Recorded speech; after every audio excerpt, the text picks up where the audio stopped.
Paul Anderson. Sure. That all lines up. You can let me know how the audio and all that nonsense is. I have an advert for Doritos. Oh my god, it is Paul Anderson. It is. Yeah, like I don't know why you thought that was like that far-fetched. It's Mila Jovovich. I thought you were just memeing. No, like genuinely, Oh, like he just God. makes movies for his wife to star in. Like He literally like, does. He's like turned it into a Resident Evil film just so he could have his wife star in it. Yeah. Yep. It's kind of genius when you think about it, right? This guy is worse than Rob Zombie. It's incredible. Oh dear. Anyway, yeah. How's it all going on the old stream front every day? All working? See, yeah. Oh no, hold on. Streaming. I'll talk more for Alexander's benefit. No. Not really talking. Yep, just making audio's noise. fine. Cool. Good. Weirdly, I forgot to ad-lib there. It's like, how does one ad-lib again? Yes. Oh, I remember. Yeah. Doing a thing. It's like the hand puppet that I did as well. Who knows why? It just is. Just a thing. Session 55 Who knows starts. what can happen? Do what you do. Just keep on laughing. Yeah. So speaking of doing what I'm doing, is the invasion session 55. Welcome to that and us. It's the 23rd of June, 2021. Yep. Somehow we're halfway through this year as well. Well done, time. You're winning. Here are the players. Hello, I'm Tom. Tonight, Matthew, I will be Eltrys. Sorry, tonight, Matthew, I will be Eltrys, the barbarian elf. And good ad-libbing. I would also like to congratulate Time on getting halfway through the year. Well done, Time. Good evening, my name is Alexander, and tonight I will be playing Fleabite the Skaven, who's still pretty terrible at everything. Gold star for Alexander. Evening all, I am Chris. I was playing Thoden, the Goliath Tempest Cleric, and yeah, hope to have some fun. Oh, no pressure. Good. Hello. Yep, good hello. Yeah, we'll go with that. I am Colin. I will be playing Vanguard, dwarf, priesty, clericy, druidy man. Yeah, go with that. Okay. There you go. Yeah. Okay. Yeah. I guess I'm Ryan, the GM. That'll do. Good hello. Yeah. Big hello. What do you remember from last time? Stag. Yes. Stag. And Stag Don't would have been a funnier session title. But anyway, here we are. Stagnant. Stagnant. That would have been quite good. Ah! Knocked over some coal, it's fine, it was empty though. And it wasn't on your PC this time? No. No, that wasn't a cola, that was beer. It was a beer, yeah. It was. Oh man. My only note is ghostly skeleton, but the word ghostly is spelt curiously, and skeleton is also curiously spelt. Is that because I was pronouncing it something like ghostly skeleton? 100% that reason, yep. I would love to go with that reason, but it's actually just because I know there is an H in ghost, but I don't know where it goes. So I put it in and I'm like, no, it's not there. I put it somewhere else, like, no, score it out, it's not there. Where did you put it last? Where did you settle on? Yes. Okay. Well, why would you tell us that much and then not tell us the rest? You've already told us the bit that tells us you can't spell ghost. Is it spelled like Ghostleh? Like ghostly? Gostle? I've definitely spelled it. Sure. No, it would be ghost, like Gost, then leh, Leh. Okay. Yeah? Okay. Leigh? No? Maybe. Yeah. Yeah. Anyway, fucking hell. Yeah. This is riveting. Lee like Dodger's first name. Yeah. Or the middle name of the prime suspect in the Zodiac killings.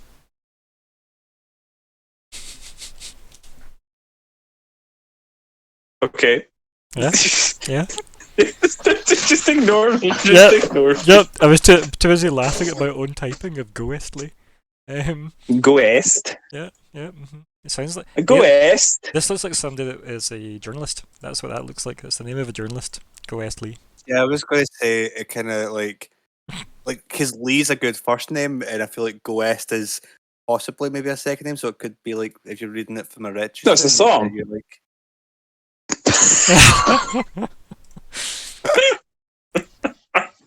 wait, what is that? There's some B's in that. There's a lot of H's in that one. Okay. And what is happening? I struggle to write K's in lowercase for some reason. That just happens. Where were you Same. putting your K's? Just in. Oh, do you mean okay in skeleton? I see. I thought you were just adding K's into Ghostly as well. Come like those could be K's. That's handwriting. It's like how you spell no Yeah. with a K. I'll be honest, I wouldn't have guessed that said Ghostly, but other than that, it's a really nice hand. I would have guessed that says Gabori.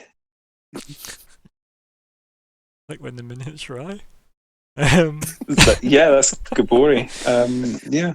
It looks like Gablostly.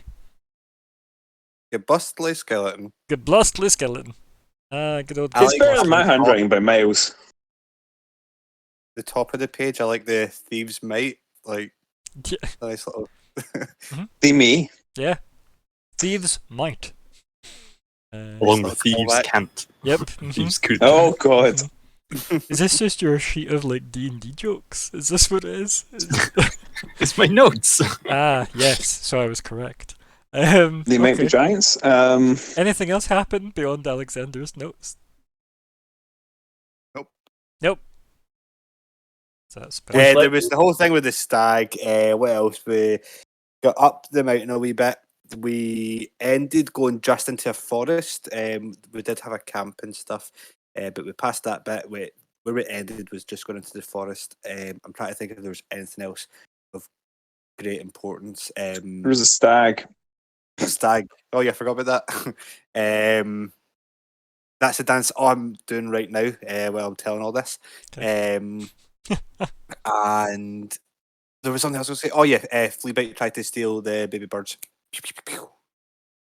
I mean, Fleabite did Or take the the eggs. eggs. Okay. Didn't you take the eggs? I feel like you did. Yeah, I was gonna say like you didn't know. Fleabite kidnapped children. He didn't. Yeah, he didn't. Didn't have. Wow, those are horrible words to say.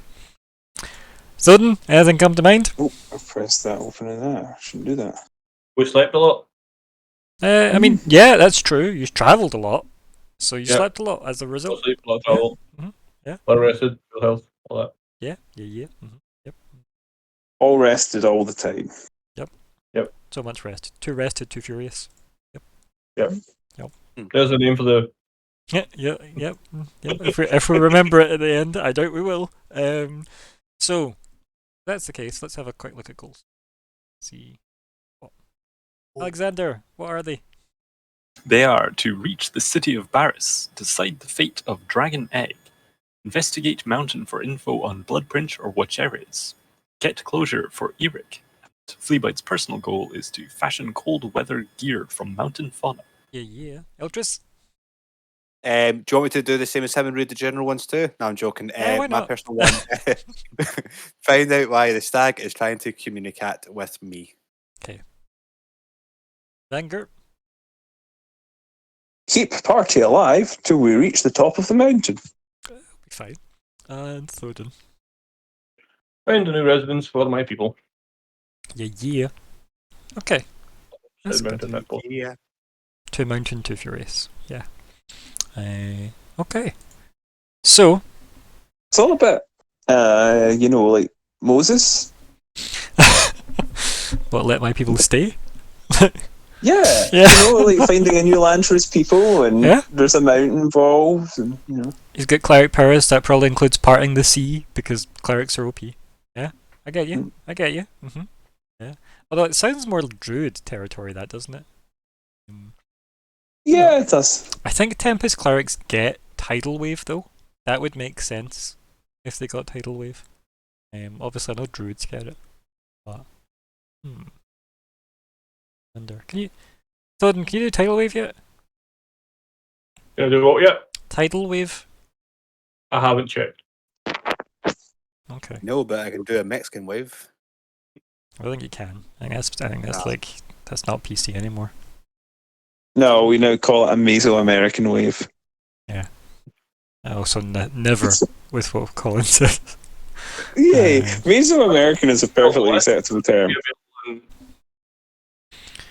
I'm not sure how cromulent it is, actually. Yeah. Well, I mean, like, it's Mexico and like the northern parts of South America, Mesoamerica, right? I don't know if it's the link between Mexican and Mesoamerica that I'm having the issue with, though. I think it's just Why is it called a Mexican wave? exactly what I don't want to get into. So I can't use it. Anyway. no, Didn't it literally just originate in Mexico? how come? Let's have a Colin look at can use why. it. I'm going to Google it. No, I know Back that. in. We literally had that conversation. I feel like you may not have been paying attention. Let's have a look at the compendium. Tempest Cleric. I just have figured you'd have got it as a Tempest Cleric. Although it's bad when you spell it Tempest instead of Tempest. Let's have a look. You don't? That's so weird. It's not on your domain list. I guess because it's water, not weather based, but that seems arbitrary. Oh, yeah. Yeah. Oh, my best friends are arbitraries. Mm-hmm. Same. See, that joke was funny. I like that one. 7th level, you get control water though, so I feel like and destructive wave at 9th level. So I already have control. yeah, but what I mean is like you get those spells, but you don't get tidal wave. That's weird. Yeah. Very weird. I guess we're only allowed some. Oh well. How bizarre. Anyway, so that game that we play. Yous have all obviously rested. Yous are starting to head into the forest area ahead of you guys. And yeah, who is taking the lead through the forest area of the mountain of Barris? Probably the same two that have been doing it. Yeah, I mean, this is why I'm asking. Is that likely, or are we changing it up? Am I completely misremembering things? I thought we were face to face with a stag. No, No. only Behind the trees. only Eltrys can see the stag. Oh, okay, that was Yeah. what I was not remembering. Yeah, and it was like way off in the distance dream through the stag. trees. Yeah. But that was one of those kind of, looming what lies in his path type visuals. I mean, I can take lead, or I mean, if Thoden's sort of taking lead, I can give him assistance, whichever. Yeah. I'm happy either way. That's. I was thinking because You this know is what? Forest Day, you take lead, but Yeah. Okie doke. Kind of makes sense, And right? Because also, remember we had the discussion Yeah. last time when we had your role, when you were assisting him last time. Your role was slightly better, so we kind of played that into the narrative of you said, "No, let's go through the forest instead of going around the cliff face." So it does make sense. I definitely Vanguard, yeah. remember something like that. Yeah. Yeah. Listen, it was a long time ago. I'll take a survival roll then. Sure. Yeah. all of that. Oh, Yeah, do it with advantage, but that's a 20. That's nice. You can roll again because I did assume you were rolling with advantage because of the assist. Okay. I'm gonna go with the 20. I imagine you would. Although I think you have to with advantage, right? It's not a choose, is it? I think you. Is it? No, I think it is a choose. I think it's. I choose the better one. Yeah. Because I think the reason it is choose is because the disadvantage isn't. I don't know. Let's have a quick look though, because that's a good question. Choose the form of your. The thing is, if it was obviously 13th age, for example, you'd want to be able to choose because it matters what you roll. If it's evens and odds and all that nonsense. Yeah. Let's see. Nope, that's the wrong chapter. That's fine. I'll work that out as we go. But I'm going to assume you're going to go with the 20. That's... Oh, yeah. Yeah, I figured. Oh, baby, do you know what that's worth? Nope, but I'm sure you'll tell us. Right, let's see. When it happens, roll a second d20 when you make the roll. Use the higher of the two rolls if you have advantage, and use the lower. So no, you don't get to choose. It just says use. Yeah. Oh well. Interesting. But it's quite specific. But I suppose there would be no reason other than if you're rolling against your friends against your will. But then, realistically, you should be taking the better roll anyway, if you're mind controlled or something. Anyways, yeah. So you start heading through the forest. Eltrys, are you gonna mention anything about seeing the stag through the trees when you started your journey? I don't know, if I'm honest, because obviously I have been mentioning it the full time and no one's really witnessed it, and I feel like by this point I might be thinking that I might be going crazy. Okay. So honestly, I don't know if I would say anything. Would you say you were in too deep? Well, I'd say that I'm trying to keep like I'm not That's not what Eltrys was going for, but I appreciate it. Nonetheless. Oh dear. Sorry. So yeah, no, I don't One think step I would. closer, Tom. One step closer. Sorry. Let's stop this. No, I'm not going to say anything. End of story. That's me. I'm out. End of story. Not saying anything. Okay. Just keeping it to myself for now. Mic dropped. Yep. Okay. Okay, Eltrys. Yeah. Stop distracting me. Yeah. I don't know if me giving you cut anyway. So, Fleabite, what are you up to as the travelling happens?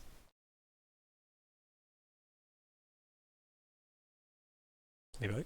I think still just like keeping an eye out, but probably more interested in seeing if there's more of a change in the local fauna now that we're in the new biome.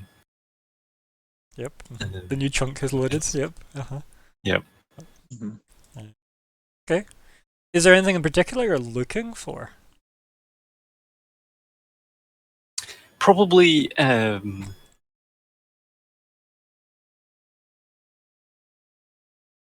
probably. Okay. Can you expound on that, and will you then expound upon that? I'm thinking probably like mountain sheep or goats. Okay. The goats probably would have been on the cliff path, not on the forest path, to be perfectly honest. So you're unlikely to find them here, but yeah, there's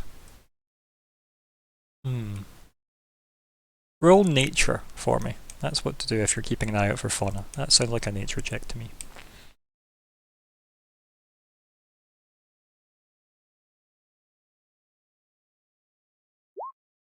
Okay, yeah.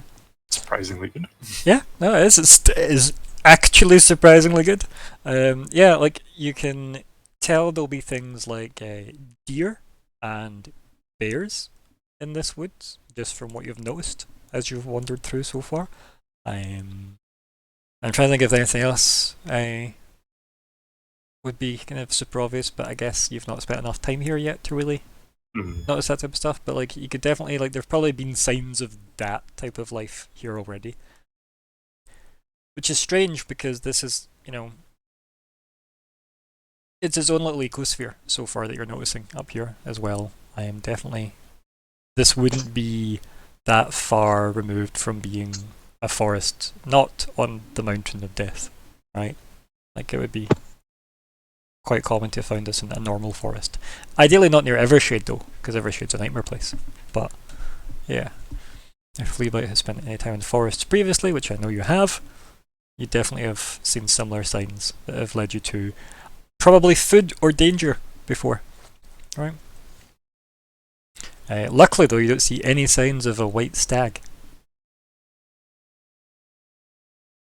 In case you were wondering. Can I still see it? No, God. you saw it when you were like looking ahead for the journey into the forest, as it was like looming through the trees.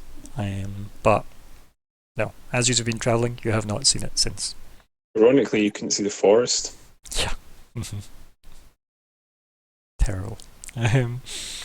So, what is Thoden and Vanger? That was it. I don't know why I forgot her name. I'm staring at 3 versions of it on my screen here. What are your passive perceptions? Are the 3 versions just different attempts by Gregor to pronounce it? No, it's the fact that I've got like it's on this screen here because that's where my feed comes through from my stream. It's on my monitor here because that's my GM screen, and it's on Discord here. So fair enough. I can see it 3 times and still I couldn't think what it was. Mad. Nobody else again, sorry. Passive perception. It's under your skill block on the sheet. Perceive percezione. Minus 13. Right. Wenger? Oh yeah, sorry, I am also 13. Okay. I mean, I'm not 13, I'm actually quite old. It makes sense that you are both at least 13, given that you are both like wisdom primary boros, right? So, yeah, that makes and sense. adults. Aha. Hey, let's do the inside. Anyway, so, yeah. I was making a funny joke about age, that's all. It's okay, yeah. So, you head forward and you get to a clearing in the forest. Okay? Quite a large clearing. And I'll let you see it. Oh, yeah. Oh, that's actually coming up in good quality. Is that a meteorite? Now, you know what they say, meteorites killed the radio star. Yep, that's exactly what they say. I recall listening to that song during my Vice City days. Yep. So, good soundtrack, they say. Good soundtrack. If you all want to just drag yourselves onto the map, I'll bring you in where you actually are. Bottom edge? Bottom middle. Bottom middle. Cool. Yeah. I'm going to do that again. So, see on your journal tab, The drag your name from the journal tab onto the map. Right. Perfect. Oh my god, they're multiplying. Do they also have chills? Someone's losing control. I'm electrifying. Yeah. I am having troubles. Okay. Trouble. Chameleon. When I try to move the character, it starts to scroll the entire screen. So, okay, so I'm going to suggest a couple of things for you, right? So, click on the middle of the screen, right, with your mouse. Left click once. Okay. Then click on your token. Left click once, and then press up on the arrow key twice. Then circle, square. Is it all fixed now? Yeah, but now I know I can do this. Okay, I don't know what you can do, but like, yeah. Should we trust him with this power? I don't know what it is he's learnt, but either I way. have no idea. That's what worries me. I see. He's full of life. Just delete you. So, like. It's so fun. So powerful. So yeah, these are here.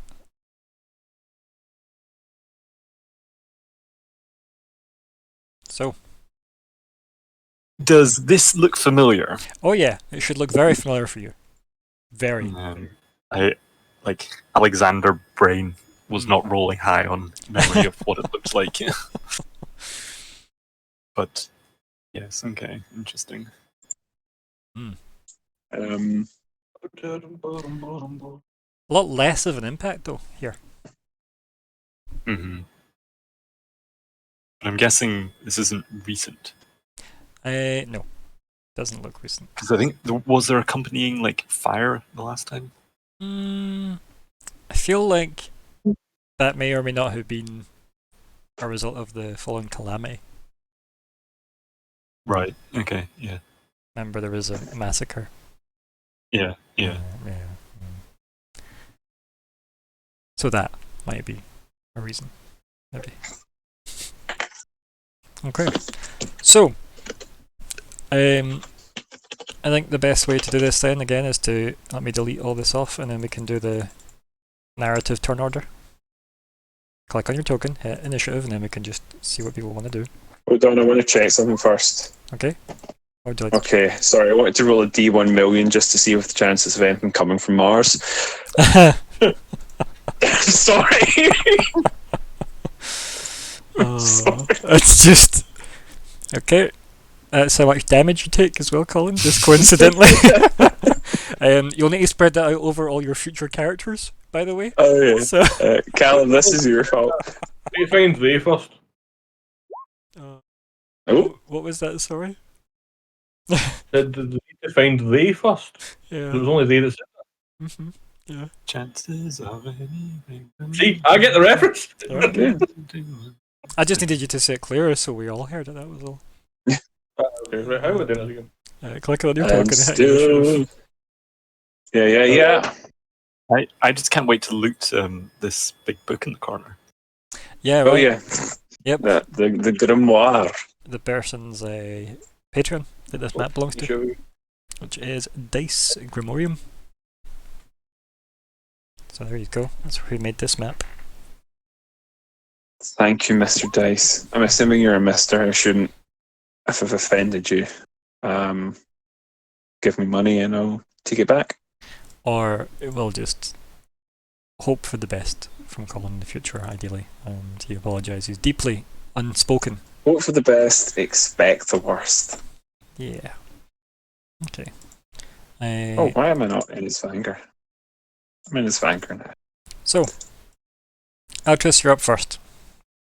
Hello. Hello. And again, keep in mind, this is just like narrative turn ordered, so it's not absolute chaos. How visible is the actual meteor for us right now? Like, obviously we can see it clearly because we've got a top-down view, but how, like, for instance... It's probably, so, depending on if, indeed, there is a meteor in here, it wouldn't be visible from where you are, because it's probably, what's that, like from the edge? Probably like 15 foot down. So that slope's about 10-15 feet, yeah. Gotta love top-down 2D angle nonsense. Also, welcome Diamond Knight. Welcome. Welcome.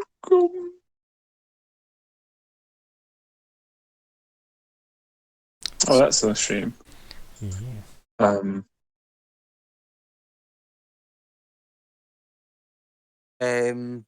So. Yeah, what are you up to? What's the plan? I don't know. Is this just narrative turn order you're saying? Yeah, I'm just saying you have appeared at a big clearing in a forest. This is a big open clearing. And, yeah, big hole in the ground. Eltrys does not appear in the same position for me. Hold on, I'm refreshing. That's worrying. Wait, what? Yeah, no, he's there now. No, Okay. he was a square forward on the map for me for whatever reason. Eagerness, probably. I have refreshed it and it is now fine. Okay. That was odd. Well, I think I would like to probably just walk right up to it and look inside it. Sure. I take it because we're doing it in turn order, just like movement speed still come into it, yeah? Yeah. Like it kind of So does Well, nicely I- curtail. can I do it like this?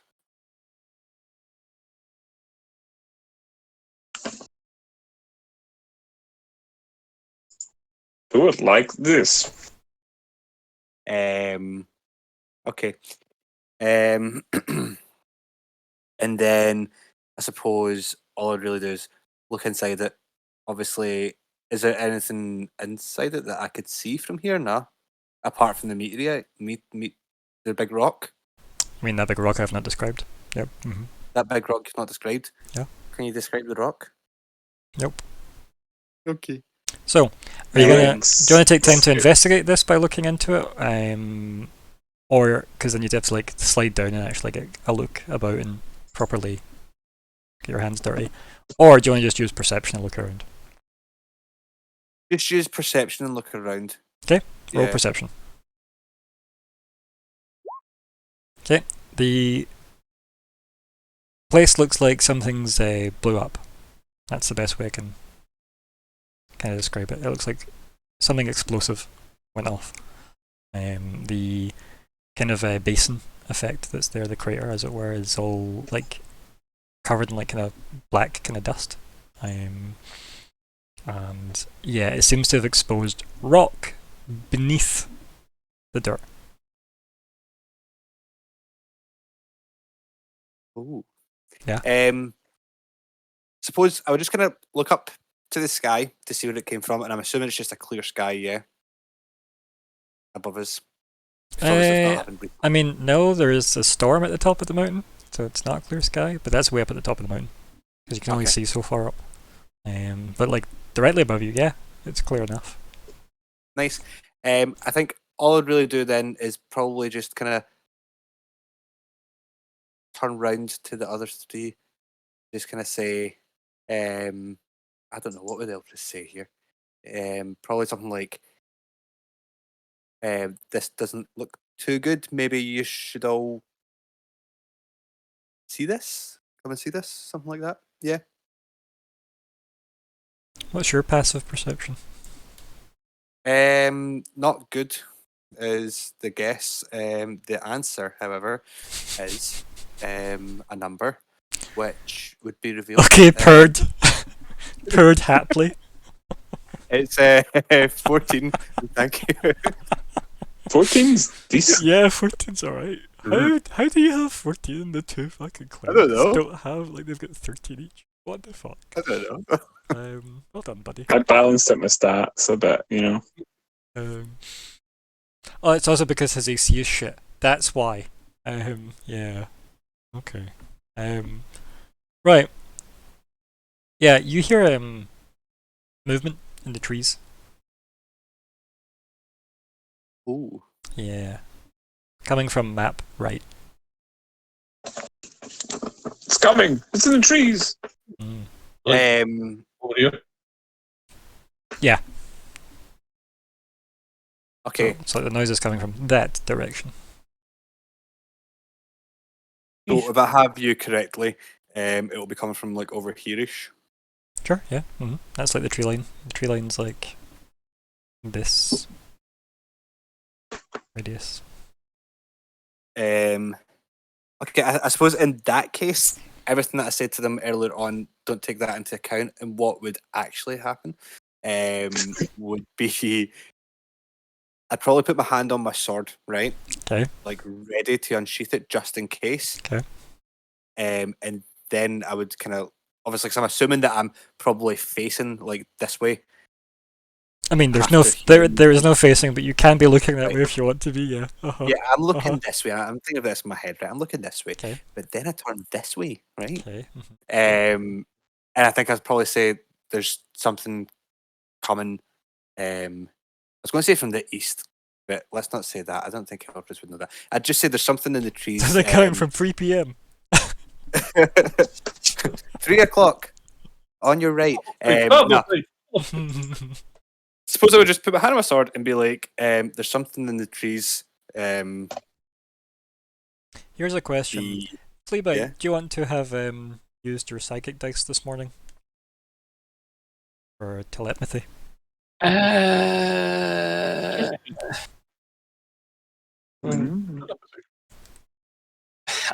don't really see a reason to yet. Okay. I probably would on my turn, like now, but I don't think I would before we've gotten to this Sure, stage. that's fine. Just saves the conversation later when you go, wouldn't I have done this morning, ... bullshit that you hit me with a lot. So I would do my normal morning routine, but I don't think there's a reason to talk yet. None of us want to miss our normal morning routine. I understand that, Alexander. So, right, so Eltrys, what else you doing then? Is that it? You happy? Honestly, I think that would be it. Yeah, I think that would be Okay. it. Fanger. So you have not said anything about the big pit in front of you.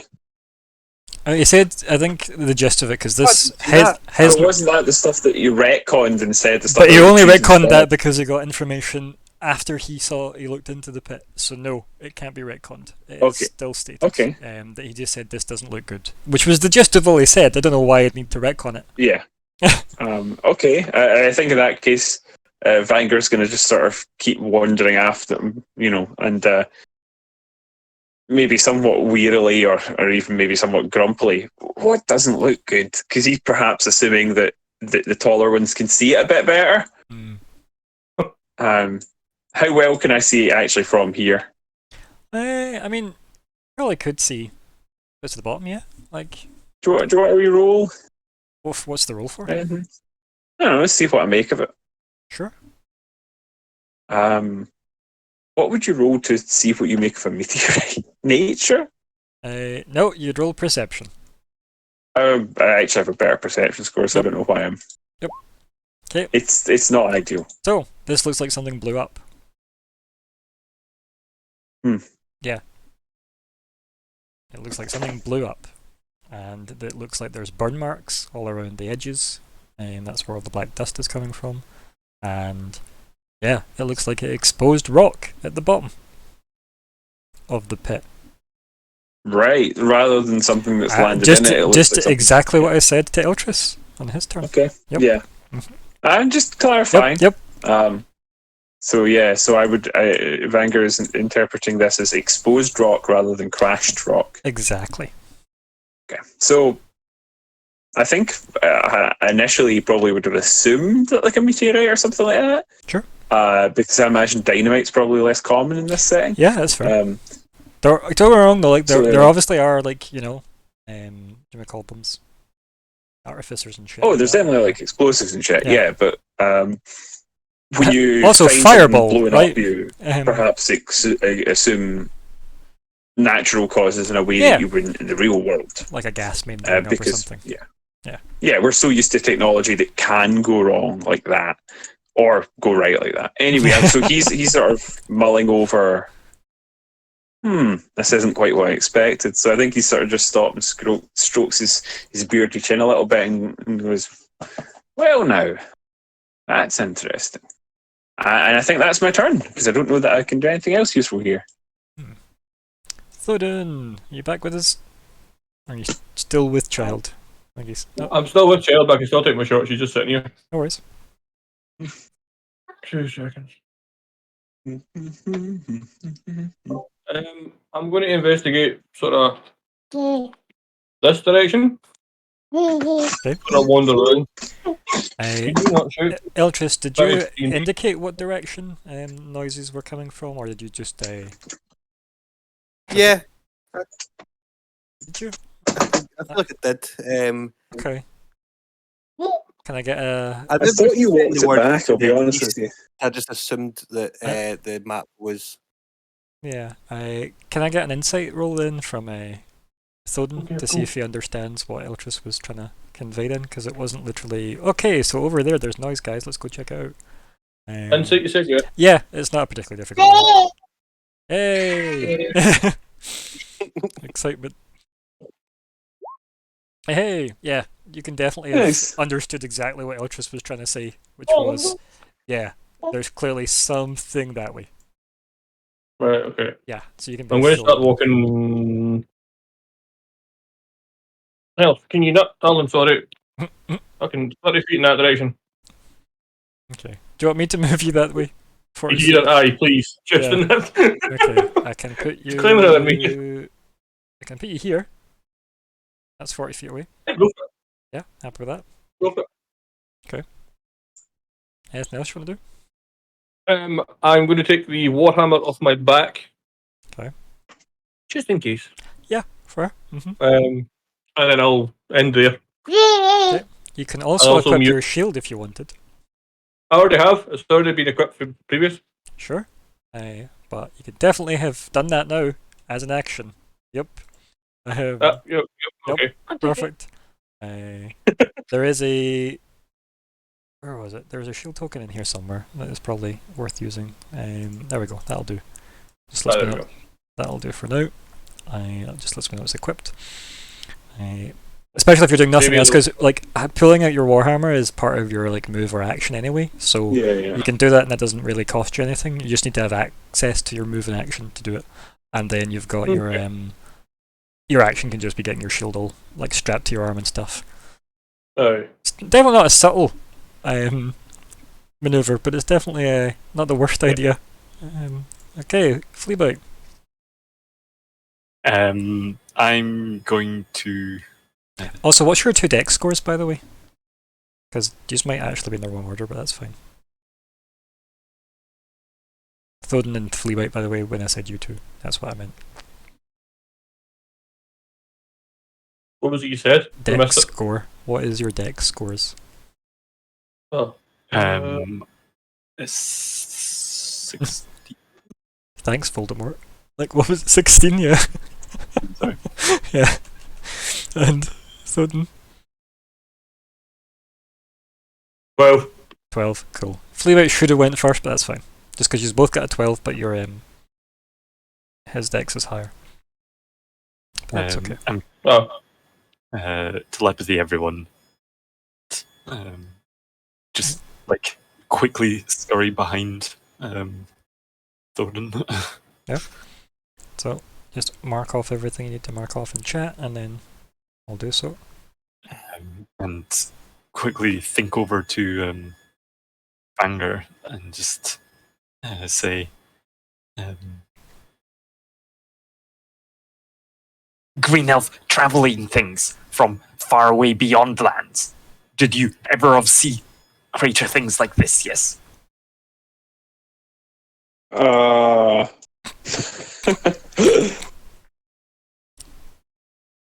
don't think I did, but then it's possible. Is it likely I would have? So, this is where we decide, right? Because this isn't something we've spoke about. Given the timeline in question, right? So we are obviously how far past? A year past and a bit. A year and a couple of months now. A year and a couple of months past the invasion point. So, were you ever near an incursion site, which is where they came in? Yeah. Because if you didn't see them, probably not directly. I don't know that he would have been. I feel like he was a relatively non-combatant role, and yeah, because I feel like also I got the impression your first encounter of them was probably at that like refugee camp essentially you were working at. Mm-hmm. That was my impression, but I was open to the question.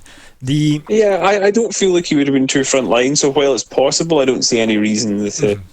I'm gonna say no. Yeah. I'm gonna say he's not seen it like that before. Also, thank you very much, Scott. Yeah, almost a year. That's crazy. Crazy. 11 months. That's mad. And yeah, this wasn't you this time, I think. Not you. But you were mentioned as an artificial reference. I asked who blew a hole in the ground. It's literally, I guess, what they're trying to work out. But yeah, Fleabite was at what seems to have been dubbed the first incursion site.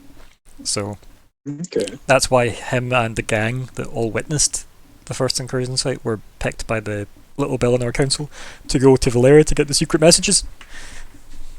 Was it? Yeah. I thought it was literally no one else was available. That's the headcanon I've been working with. To be fair, that's probably what Fleabite has thought when he's looked at his, colleagues. He went, "We must have been the only ones left." It was like that. The resources were stretched so thin. They're like, these guys on the street, they will do. No, you were the first. Like, whenever they after all the interviews and stuff, you just went through with the council. That when you come back, it worked. They worked out that you witnessed the first incursion. Okay. Yeah. Fair. Yep. And you just worked with the council throughout that year. Yeah. Mm-hmm. There was that part. Yep. But I do like Fleabite's headcanon better.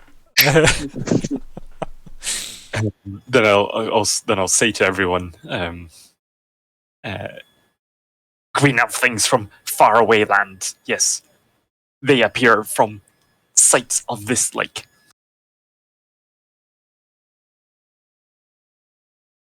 and I'd probably try and do some sort of snip, like try and smell them out. Sure. Yeah, do you want to give me a I perception? don't think to work, but It's worth a chance, right? Perception. Yeah. Oh, it's the best you could possibly do. There you go. Which means I actually think I need to do a roll. What the fuck? Like, Dun, dun, dun. imagine. See me rolling. Yeah, right.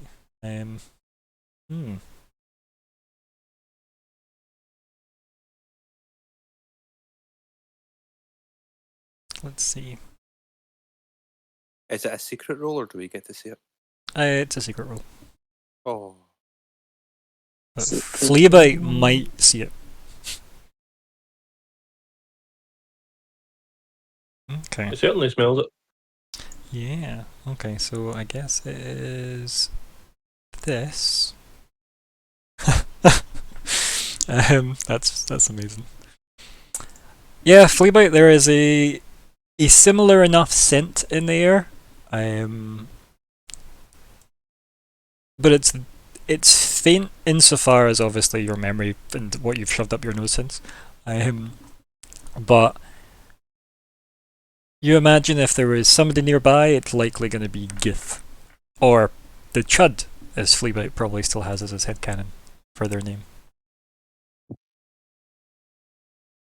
You get all that, buddy? And yeah, I would say that. Say to the group,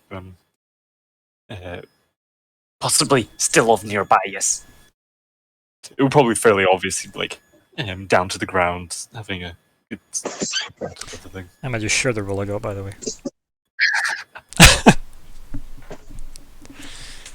It's kind of fantastic, isn't it? Oh. Yup. Okay. So, I think I will observe aloud that it didn't look that fresh. Okay. It doesn't look so new. It might not still be around. The actual crater itself doesn't look like it's just happened, though. It definitely doesn't. Yeah. I think I'll take out. No,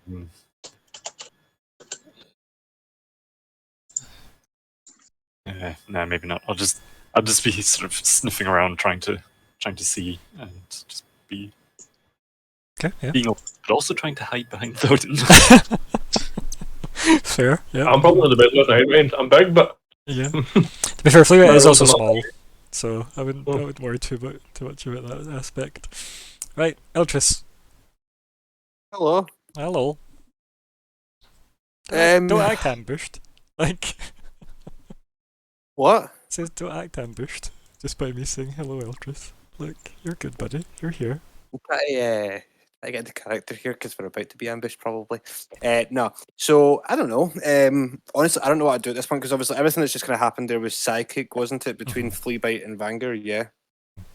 Wait, but then I did everyone else as well. But yeah, he has spoke to the group. He has, he has kept everybody in the loop. And I said that last part out loud, so I mean you would know some of the exchange. Yeah, I will reiterate my appeal for people to state what version of communication they are employing before they deliver dialogue. Such as, this will be psychically, to this person, or to the group, and then deliver dialogue. It's probably a nicer way to let people tune in and out. But yeah, so Eltrys, what's happening? What's your reactions to that? I don't know, honestly. I mean, right, so, you think you heard noises. Somebody has confirmed this seems to have been the, green-skinned elf things. And, yeah. What else would you do in that situation? As a soldier? Mm-hmm. Are the green-skinned elf things the same things that took out the... I feel like that's entirely up to you to work that out because you're asking who that question as Eltrys, right? Mm-hmm. Yeah. Mm-hmm. I'm not here to translate Fleabite for you. No, I know. I think I think we can probably assume it most likely was, but I wouldn't know that that's probably what he's talking about, because obviously we didn't refer to them as. Well, you wouldn't refer to them as elves because, you know, you looked at them and they weren't elves. Yeah. Being an elf, you can tell that. Funnily enough. Mm-hmm. I think definitely I'd draw my sword 100%. Just because obviously there was the noises to the right hand side, so I'd definitely draw my sword. Okay. Sure. And let me check. I'd probably would I be able to walk that way, or would I have to like go round this? Let's find out. There's right there. So this is mostly standable. That probably isn't standable. So where do you want to end up? Yeah, like there, or just beside Thoden, if possible. Do you have any more movement? I think my movement's 40. 2 wee seconds. Can't do it like that. 2 seconds. Yeah, 40. Yeah. You can stand right next to him. Okay. So what I'm going to do is I'm going to draw my sword then, and I'm going to walk over and stand beside Thoden. Okay. And quite cool visual. We've got our elf barbarian with his sword, you know, in his hand, his big great sword, and then we've got our Goliath Tempest cleric with his sword and warhammer and shield. Yeah, I like the visuals. I think I probably. What was that? Sorry, Thoden. And a rat sniffing at our feet. Yeah. Mm-hmm. Yep. Psychically telling you everything he's smelling. Yep. I think I'd probably turn to Thoden, and because I was over at the crater first and I've just come over here, I'd probably turn to Thoden and I'd say, have you saw anything in the trees yet? Me not having rolled, no, but touche. Elvis goes, rolled where? What? What are you talking about? Dice. Somebody dropped their 20. That's what left this then. Yeah. But honestly, I think that would be. I think I would just kind of prepare, just because I know there's definitely something in the woods. And obviously, yeah. Could I like make a roll to see if I can see anything in the trees? Yeah, why not? Could I do like an investigation or perception or something? You can roll perception if you want, yeah. Yeah, let's do that. 2 seconds. 1. Okay, perception. And boom. I also need a wisdom save as well, buddy. A wisdom save? Yeah. Why? I don't think you do. No. Oh, look at me tonight, by the way. This is quite good, isn't it? Yeah.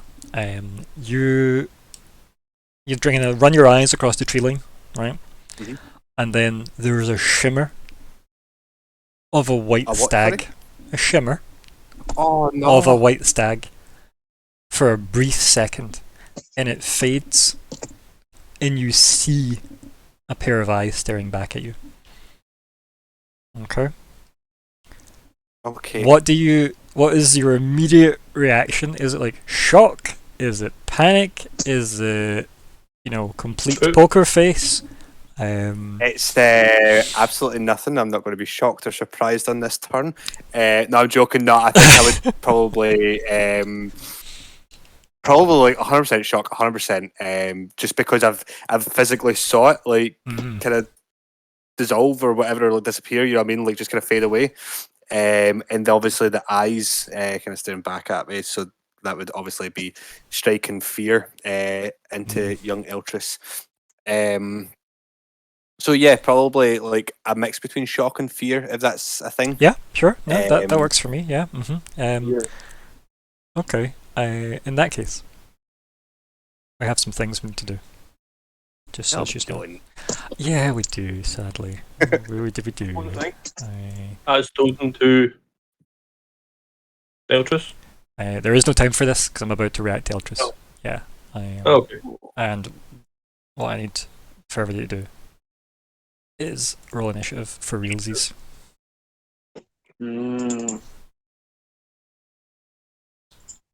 Initiative? Shouldn't be as funny as it is. Wow. Ooh. Now you say that. Whew. There is always lower that one can go. Or Try this again. Yeah.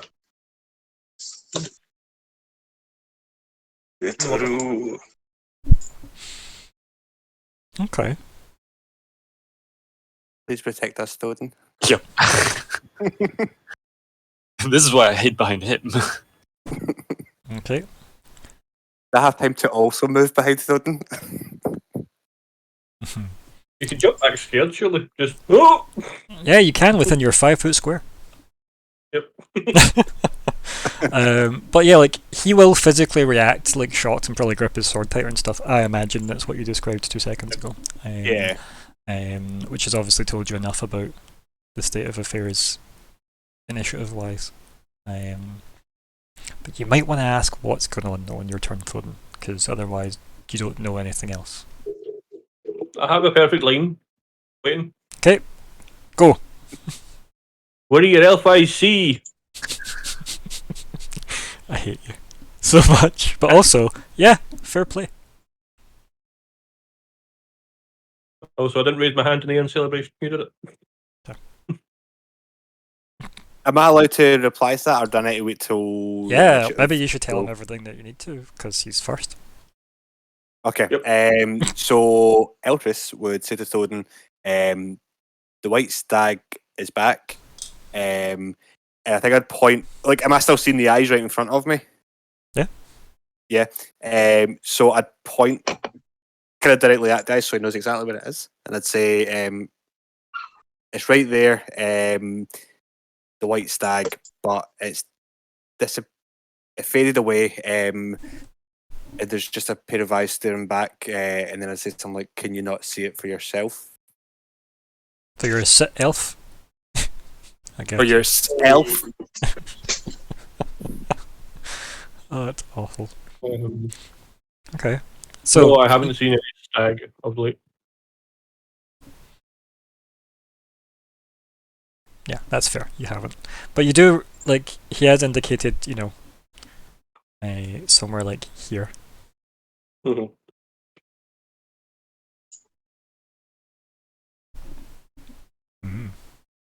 What's the plan, Thoden?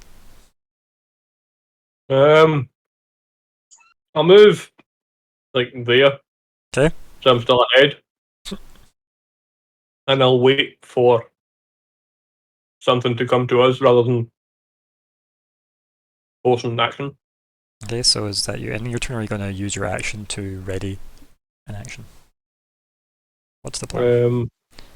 Because remember, readying an action is it needs like a specific trigger. So you decide what perceivable circumstance will trigger your reaction.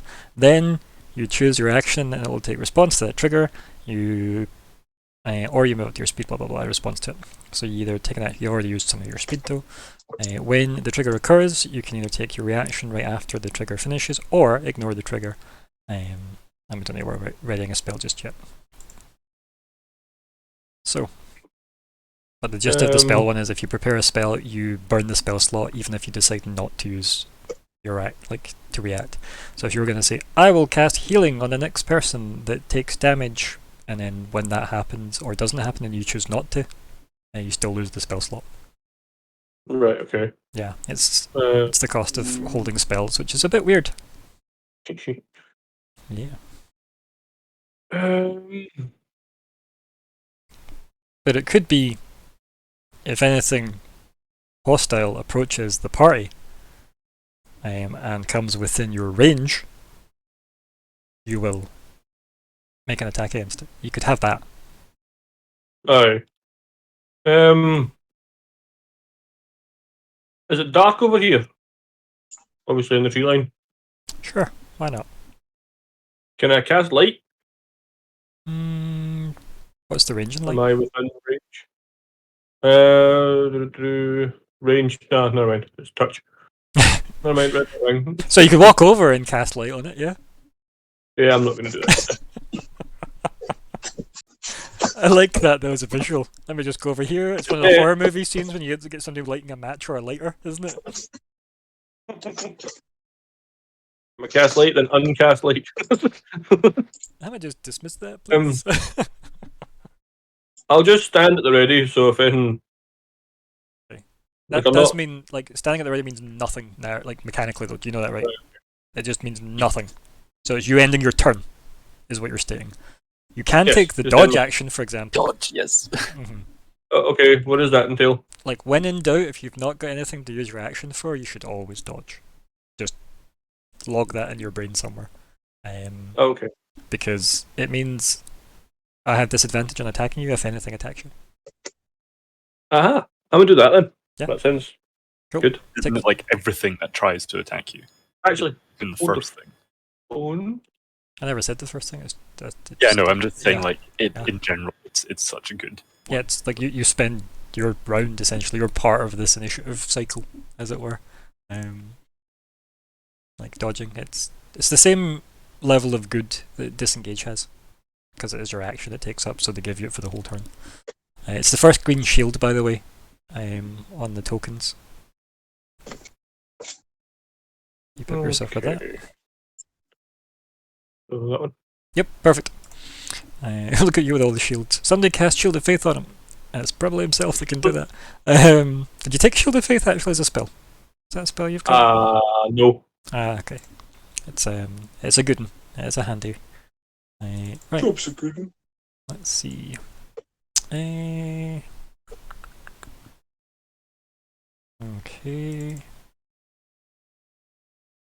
Right. So, from the trees.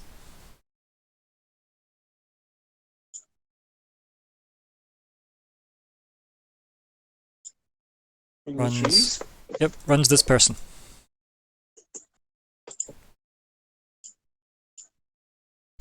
There we zoom for everybody. Yeah, that's good. Yeah. Okay. Oh, that's cool. Yeah. You can see why we call them green elves, though, right? Yep. Yeah, it makes sense. And yeah, they have a massive greatsword in their hands, and they don't look that happy. And yeah, they are gonna swing their mighty greatsword. So this is against Thoden. I'll make sure I'll toggle disadvantage like I nearly didn't there. Yep, got that, yep. We're bam. Well, I'm glad that disadvantage is working for me. 1616. I hear that's a good year. Isn't that the Ultimate Universe as well? It is actually, yeah, correct.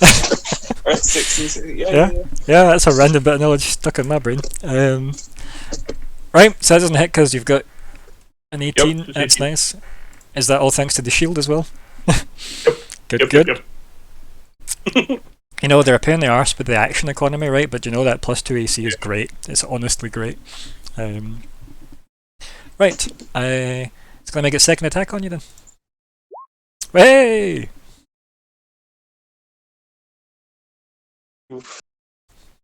That hit. Yeah.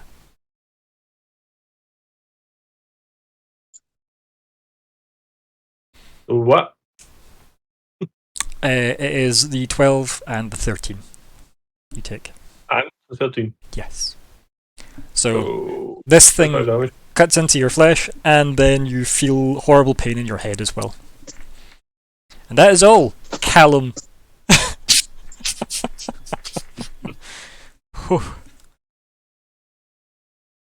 Wow, what a weird traumatic experience that actually was. I think I took IRL psychic damage that session.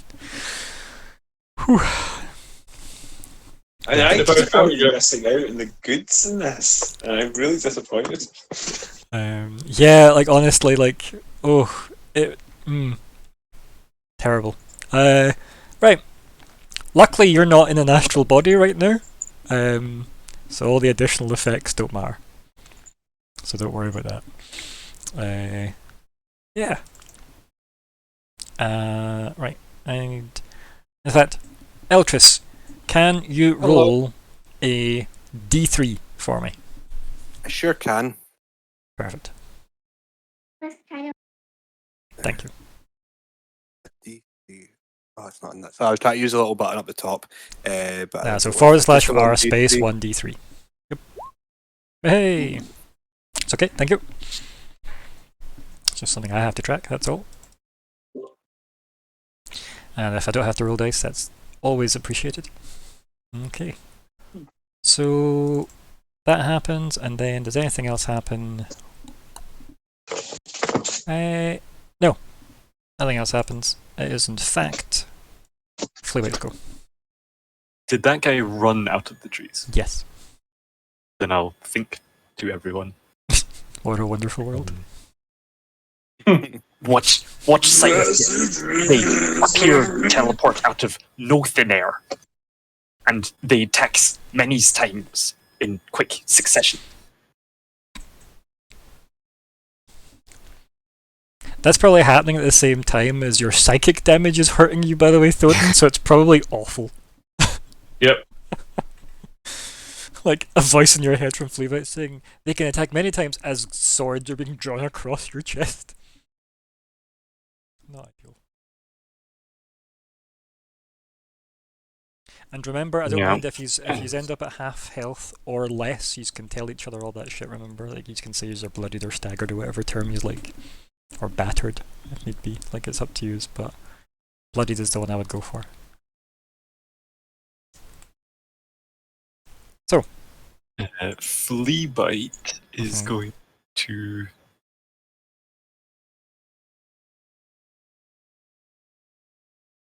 he's gonna shake things up a bit. He is going to cast... What? He's gonna shake it up. Like casting? Okay, yeah, Alright, let me add this in. 1 minute.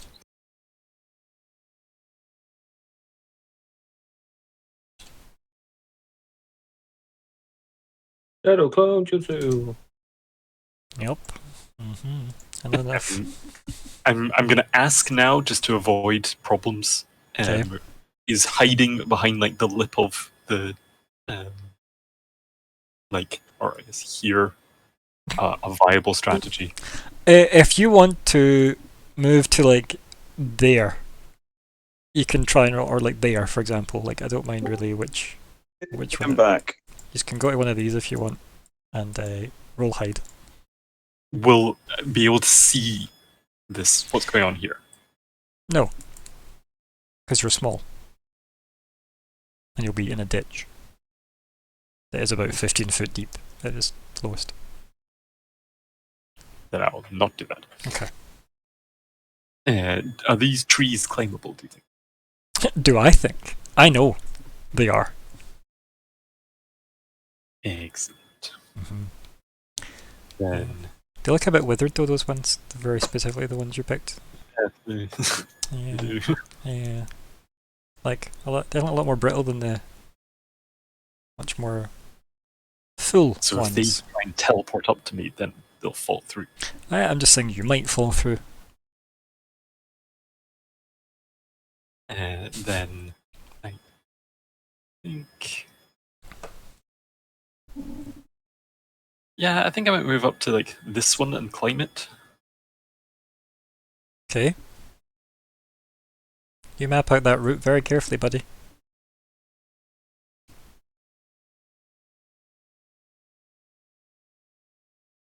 There we go.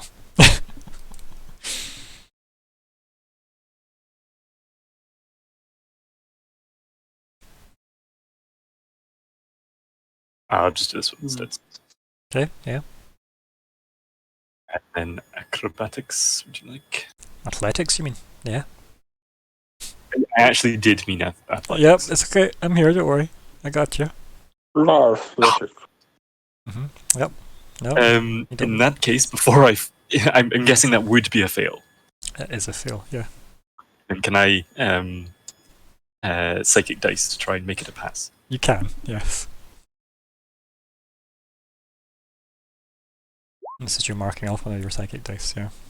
Well, I only mark it off if it passes. Okay, yeah. Which it does. Yay. Yeah, climbing a tree isn't that difficult. Like, so long as it's like a climbable tree. I know it sounds redundant, but like a standard difficulty thing is like a 10, right? If I think it's like mildly challenging, it's going to go up to 12. And if I think it's an actual challenge, it's going to go to 15, right? There's a bit of leeway in between depending on other factors that you weave in your head, but like ultimately 10s or 12s for most mundane stuff as a difficulty. And can I roll a d6 right now for the telepathy that I should have done before? Yeah, you can. And then label it. Then we got 2 hours. 2 hours of rat telepathy. Yep. Help. Sounds like bad help. And then can I try and hide? Hide up the tree. Yeah. What were you using to get your extra movement? How much movement did you add? 25. What's your total movement? 35. 35. Okay. Okay, so you're 10 feet up. That's fine. That's all I need to know. Cool. Yeah, if you've got more economy to do more, sure. Action move, and then... Yep. Yeah. Cunning action. Hide.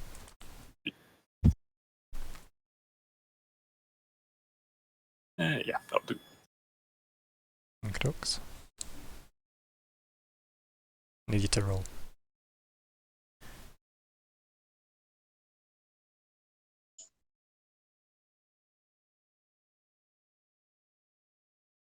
No? No stealth roll? No? Oh, that's acrobatics. Yeah! Acrobatics. That's good, because it wasn't a very good roll.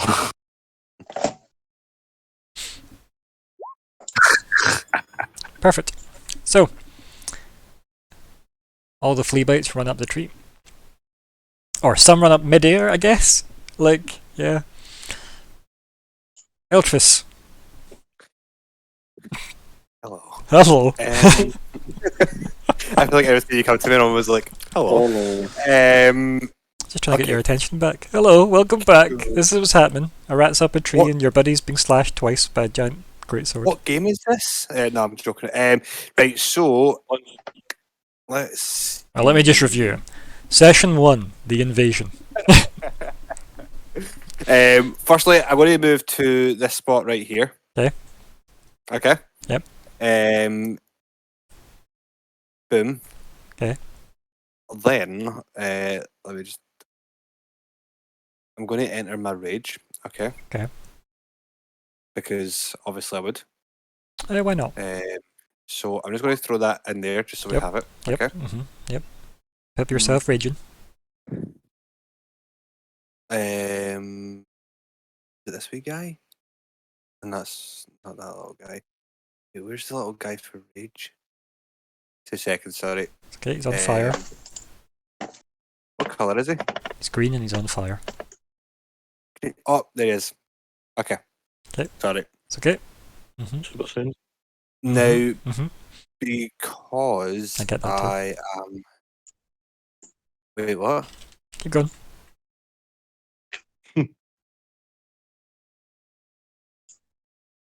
I'm trying to find the one that, see, when I enter the rage, obviously I've got that sea aura, so... Yeah.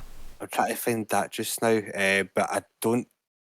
I'm going to throw this in, right? Is it this one? Yep.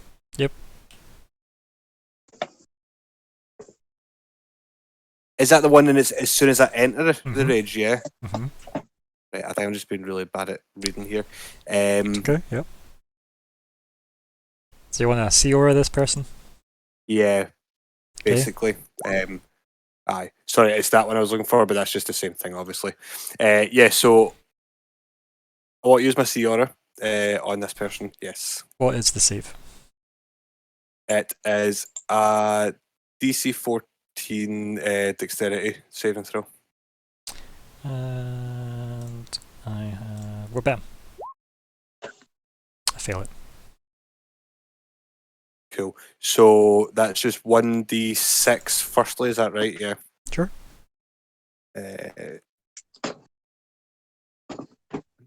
2d6. I'm sure it's level 10, it goes to 2d6, so. Yeah.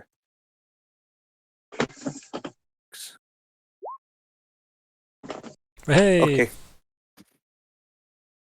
So that does hardly anything. I think you nudge against it like a static shock, yeah. It's fine. And then, since I am... Oh, I forgot to tick my little rage button. So since I'm in my rage, I think after doing that, I'll just kind of run in with my greatsword. Okay. You don't have to run in anymore, luckily. You're there. I'll stand next to him and use my greatsword. Yep. So as you do that, this thing brings its greatsword up to meet yours and blocks. Oh. That means you don't hit. Okay. So let me just ask, just because of the wording of that. Randomly casting spells in the background. Thanks, Finger. Didn't mean to do that. I was wanting to check the text. Sorry. It's okay. Sorry, you were saying. Because you were saying block, is that just because I hit underneath the AC, or is that an actual mechanic? No, it's just a more flavourful way of saying you missed. Okay, cool. Yeah. It was just in case. The AC does not. You either hit or don't, and it's sort of up to you why you didn't hit. Yeah, you either miss completely, or they body check it, or you hit in a well armoured place instead of a weak spot. AC is vague. And that's what happened there, yeah. It was just before I'd done my extra attack. I just wanted to make sure so it wasn't wasted. No, you can good extra attack, remember? What? You have reckless attack. Oh, like Fleabag would ever use that. See, my issue with reckless attacking at the moment is seeing the kind of damage that he was able to do with that sword that he's got, you know, like, because it was like, what was it, like 12 slashing and 13 psychic, you know what I mean? So I'm a little bit like, ooh. Yeah, but remember, you're going to be raging, so you're going to be halving the 12 at least, right? Oh yeah, that's a good point, yeah. Okay. Yeah. Well, in that case, remember the best thing about being a barbarian is like just the inbuilt defenses. let me take my reckless attack then. I'll throw that into the chat for bam, just like that. Oh no, because that says when you make your first attack in your turn. Yeah. Oh, so I'll need to not do that now, eh? Yeah. Right. In that case, I'll see his block, and I will just swing my greatsword again. As much as I would like to let you do another attack roll on the first one, I'm just like, nah, we've moved past it. I would like the advantage to hurt you back, but I'm not gonna. We've done what we've done. Okay. Yeah. But you can do your extra attack now. Yep. Well, bam. Oh god. Yeah. Did they just like shunt your sword back against you to dislodge the swords? Is that what that is? Because I don't know if that even qualifies as an attack roll, right? It would hit a door though. Yeah, right. The other time the kid turned up. There's one of them, Fleabag. One of them.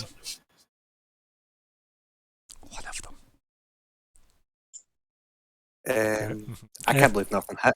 I don't think there's much else that I can. Oh, I can believe it. I've had times where, like, in fact, me and Scott last night, I think we played some D&D with our Castlevania themed characters, and we both had like multi-attack, and I rolled ones a lot. But Alexander should be not shocked by this, because as a player, my gift is rolling high on initiative. I got a 22 in my initial roll, by the way, and I rolled ones. About 70% of my actual attack rolls were ones. I was a bit annoyed. That's my gift as a player. Anyway, Eltrys, anything else happening? So we've used our bonus to rage. No, we've used move. Yeah. We've got more moves if you want to move around it, but I doubt you do. No, I don't see much point in that. I'll just, because obviously, I'm assuming those eyes, like, if I was to look behind this guy just now, those eyes are still there, yeah? No. Or was he the eyes? I don't know that yet, they're just not there now. Seems like this person was the eyes. Okay, cool. I'll just stay where I am, and I will graciously bow out. That is my turn done. But it's like, sorry, I've made a terrible mistake. Good day, sir. And just leave. Oh dear. Also, Scott, how dare you? And also, yes, it was absolutely shocking how bad my character performed in that game. But anyway, so Wenger, Welcome back. Yes. So, I think what I'm going to do... I don't know how close I want to get on account of all that business. Right. You do have I think I will necro move a little health, closer. so, you know. Is this ground in front of me normal ground? Yeah. It just looked a bit broken. Okay, well, I'm going to take a few steps forward. Okay. Just to make sure I'm in range of more stuff. 35, it might help to go another. And what I'm also going to do is un-oops and actually cast Toll the Dead, because it did take 1 damage, right? Yes, it has at least taken damage, yep. Right. So, for realsy this time... Okay, and that's a wisdom save this time, is it? It is. Wiz save, yeah. Okay. Let's see. Roll poorly, please. I'll do my best. Thank you. Oh, that's not poor. I did say my best. I meant to say my worst. I actually fuck. Yeah, damn it. Alas. Well, I could throw out heal on... Was it Thoden that got attacked first? It was. Quite badly, I think. It was quite a vicious strike, so I think I will throw a healing word. It's a weird one, right? Because, like, you carry on doing what you're doing, but, like, it's a weird one because, like, 12 damage is visible, right? As opposed to the 13 psychic damage. Was that like a nosebleed and, like, strained eyes at that point? Like, bags appearing under the eyes? Like, it's such an arbitrary. I'm going to do it at level 2. Okay. There you go. L2 or something. So, yeah, you are gaining 8. Yeah, not bad, not bad. Type in L2 or something underneath it, bud. Oh, yeah, sorry, yeah. Just so as we can, at a glance. Perfect. Okie anything else? Moving anywhere else with your remainder? No, that's all my stuff done. I don't really have anything more I can do. I'm not drawing a weapon, so that is me. Okie you've not used an action, have you? I did. Totally did. Oh, so you did. So you did. Perfect. My brain just didn't track any of that, apparently. It didn't hit? Right. Or didn't hit. Then you know what I mean. Yeah, it made it save. Right. Thoden. You start to pull yourself out this psychic stupor. Yes. I have a question. Yes, Beyonce? How would I go about using this and or these two? Okay, right. So let's have a look. At once. It'd be nice if you could just go. So can I just divine thunderbolt strike wrath of the storm him? Right. So also at first level, when you can thunderously rebuke attackers. A creature within 5 feet of you can see. Hits you with an attack. You can use your reaction. So what would have happened? See on its turn when it attacked you, right? It hit you with the second one, right? So that's when you would then say, right, as a reaction, I will do Wrath of the Storm. So you do that then, on its turn, right? Ideally, let me finish doing whatever I'm doing, but you can say I'll use my reaction on that. It's the same as if you ever cast the shield spell, for example. I don't know if you actually get it as a caster, but that's also a reaction spell. So if like I roll to attack you, you can go, I'll cast shield for this, and it gives you +5 AC for that hit. I think to the start of your next turn actually, but yeah, it's like reactions happen with certain triggers. You need to state when you're responding to the trigger that comes up.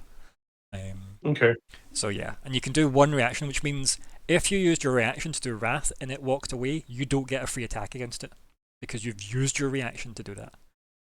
Right. Okay. Makes sense.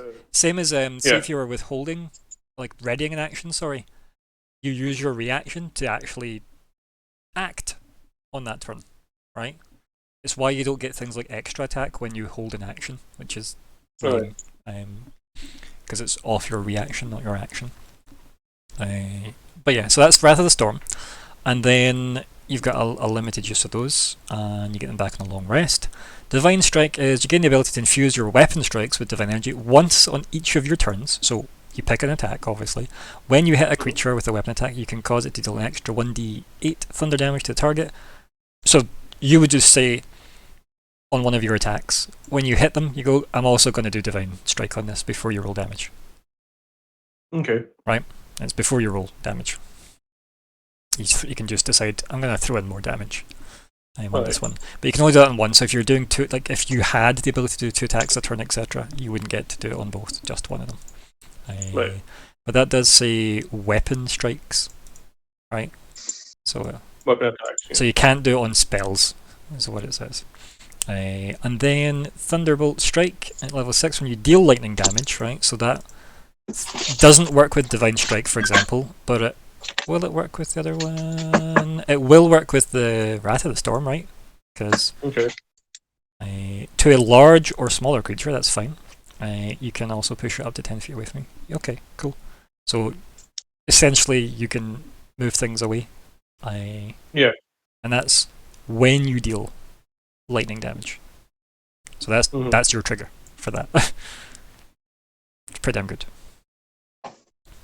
So, for example, if I was to cast Thunderwave, if it then hit, I would then say Divine Strike as well. Divine Strike. No. When you deal lightning damage. No, because Divine Strike needs it to be a weapon. Right? Oh, sorry, Thunderwave and then Thunderbolt Strike. Nope, because it needs to be lightning damage, not thunder damage. Thunderwave does thunder damage. Thunder damage is like sound damage. Lightning is electricity. Right, so Lightning Lure as a cantrip would trigger Thunderbolt Strike. Right. So it's like that. It's weird terminology, but the damage types are important. Thunder is like sound, lightning is electricity. Right, okay. That's fine. Just so I know, because it's been sitting there like, I could use them, and I've no idea how you actually use them. As I said, so this is the type of stuff you collate through the week, and then you send me a message not on the day, and we go over everything. But yeah, it's that's how they work. And if again any other questions come up, let me know. But it's your turn. What are you doing? Yep. If I move, would depends where you move to. Get a free attack? Where are you moving to? Right. So in theory, if you move, you could go all the way to there, and not take a hit. So if I just move to here, I'll get a hit. You'll get a hit there. Yeah, if you go from there to there, I'll get a free attack. Yeah. What about to here? Yep, free attack. Okay. If you stay in contact with them, essentially you're fine. If you move out of it, that's when trouble starts. So, contact's a bad word. Within its threat range is what it means. For example, the Giants had obviously a much bigger threat range than this thing has. Yeah. This thing is able to threaten you two, but it doesn't seem to be threatening, because I've obviously stated that if you walk out to, for example, there, it'll get a free attack. So you can guess that its threat range is this area, which is most people's threat range, by the way. It's just like the 5 foot around them. Whereas the Giants, because they took up the 3x3, right, that was like a Giant's base, it could threaten out to 10 feet. So it had a much scarier threat range. That's one too many. Okay. So you see, like, the Giants were a lot scarier for that reason as well. Okay. Because I'm thinking I'm too close to cast spells. Depends on the spell. No, exactly. Like, it really does depend on the spell. Like, some don't give a fuck about what range you're at. Some do. So, what are you thinking? Think out loud, so we can all be part of it. I'm going to cast Guiding Bolt on it. Okay, so that would be at disadvantage. Because I'm so close? Yep, because it's a ranged attack spell. And it requires a d20 roll to hit. So that would be at disadvantage. Because you're engaged. Yeah. Yep. But can you see how if Vanger was like there, Toll the Dead doesn't get disadvantage because there's no attack roll? There's just a saving throw I have to make. That's how you learn combat casting, if that makes sense. Like saving throws are your favourites, but then obviously a lot of saving throws are area effect spells that you don't want to be in. So what's the thoughts? I'm just going to hit with my Warhammer. Can I hit him with the Warhammer? Yep. Yep. Okay. And I now use Divine Strike on it as well. Well, let's see if you hit first. That's true. Why? Oh, sorry, that's... Why is there Guess disadvantage? never miss, huh? Is there a reason you had disadvantage on? It's fine, don't worry about it. It's a 22 we're taking anyway, but like, was there a reason? You told me I had the last one with disadvantage and I clicked it to see what it would be. Ah, okay. But Okay. click it before. Clicky. I can roll again if you wish for normal. No, that's fine. I can take the 22. That's what I said before, remember? I'm just going to take the first number that comes up anyway. Yeah, I'm going to rob you of the 22. That's a good roll. Yeah. Right, It hits, by the way. Yeah. So how would I then use Divine Strike? I'm going to add Divine Strike to that. Yeah, just click Divine Strike.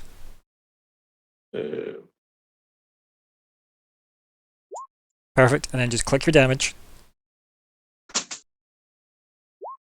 Right, and then just roll a, what is it, a D, whatever. D8? A D8, yeah. Yeah.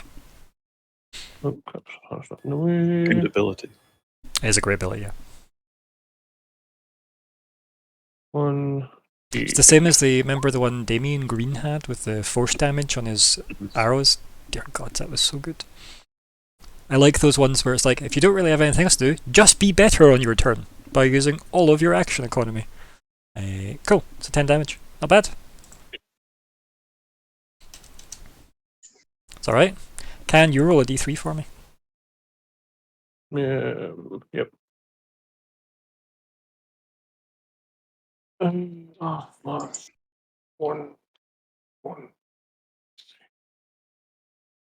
Alright, that's not right. Nope, so put the / at the other side. / R space 1d3. Oh, yeah. It's okay, you were close. Hit.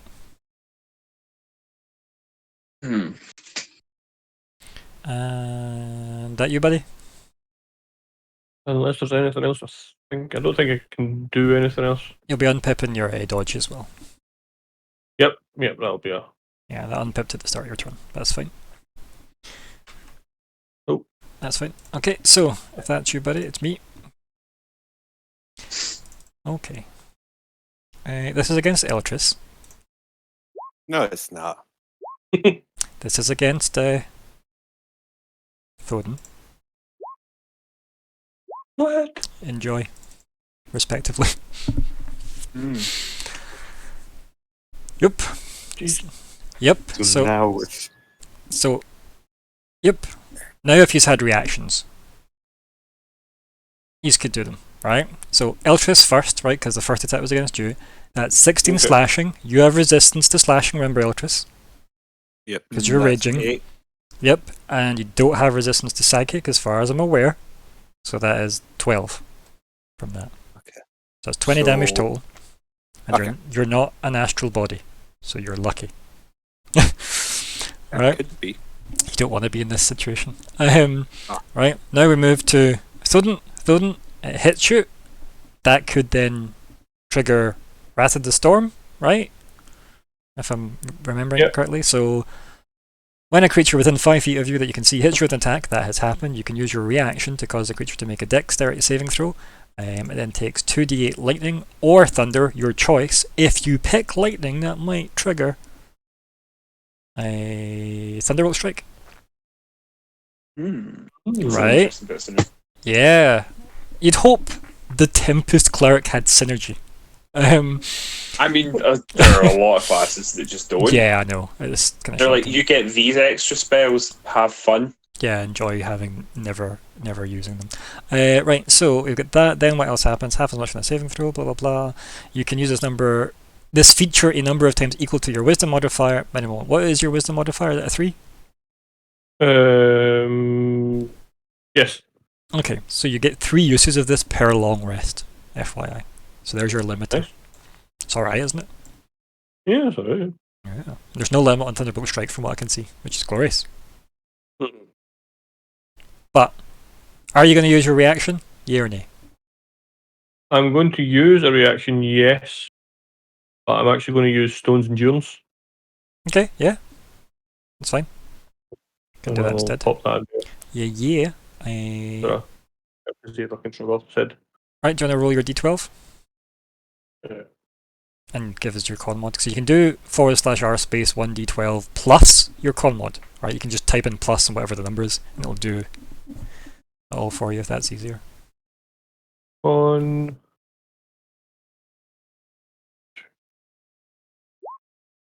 Hey! Right, so you get to ignore 7. And that's from the slashing. Like, ultimately it doesn't matter because you're not reducing any of this. You have a resistance to slashing or psychic, do you? So it's really just 26 reduced by 7. So 19 damage. 19, right, okay.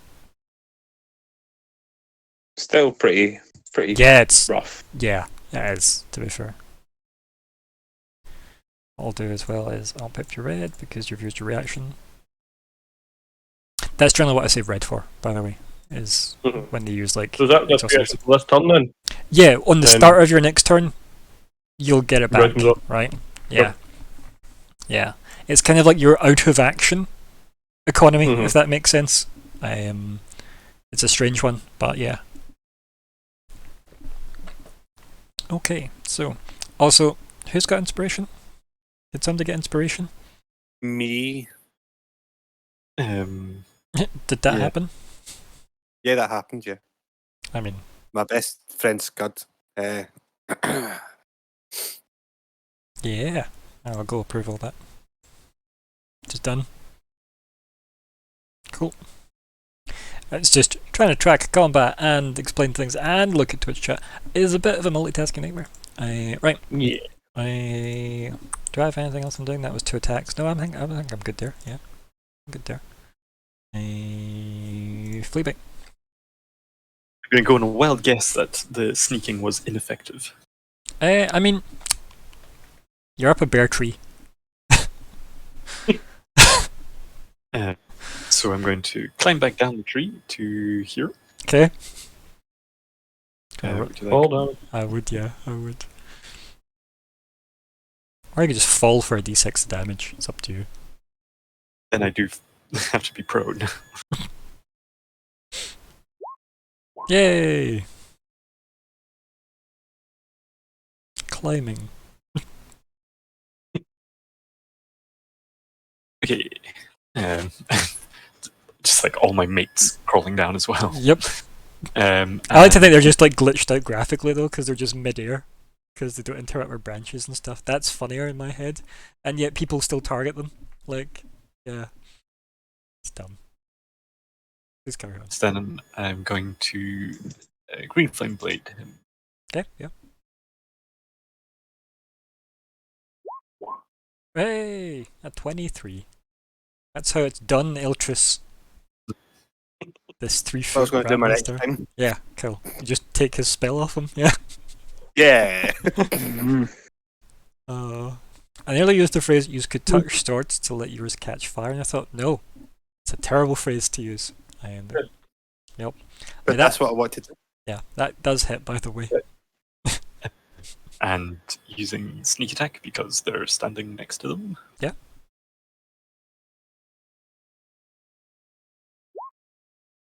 Okay. It's a disgusting amount of piercing damage, by the way. Damage. Yeah, not bad, buddy. Bad. Well, that was 2 natural ones. It's still good. Yeah, but you did the best you could on yeah. 2 natural what? Everything's a crit. It's damage all critted, right? It's just 2 were bad crits and 2 were good crits. I was making a little joke. It's fine. Okay.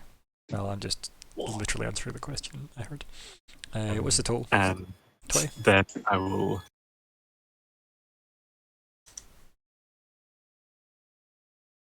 Disengage as a bonus action.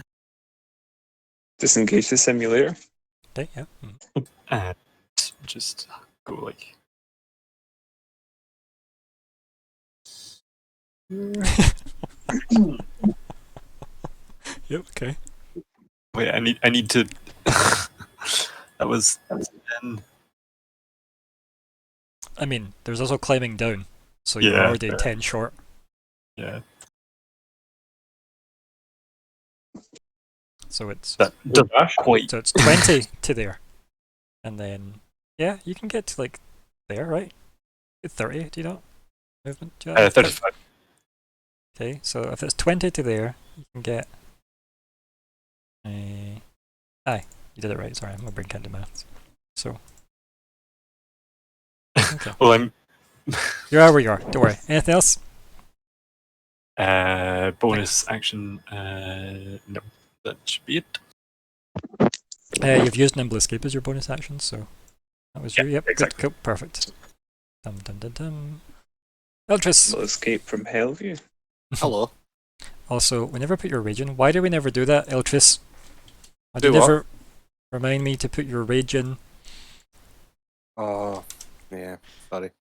Yep. Do you know what's funny? Like, obviously, we always forget that. Do you know what I've also just found out? Like, and I feel like it's on me because I should really have read my character sheet a lot better. See this full time? I've had advantage on initiative rolls. Oh well. Yeah, but I think your one does actually calculate it. Yeah. Oh, We have had this before. We had Yeah, this. maybe Yeah, on. Yeah, Never mind. yours is all math then. Yeah. That's in the past. Right. Okay. In that instance, I mean, I could Let just scroll us- up and highlight your dice rolls, right? Because it should tell us all the horrible Yeah, junk but it's- maths. so far away, and I don't want to do that. Yeah, you rolled 1. A 1 and a 5. I think. Nice. Oh yeah, there it is there. Yep. Oh yeah. Yep. That's disgusting. So, It's good math, so. let us do.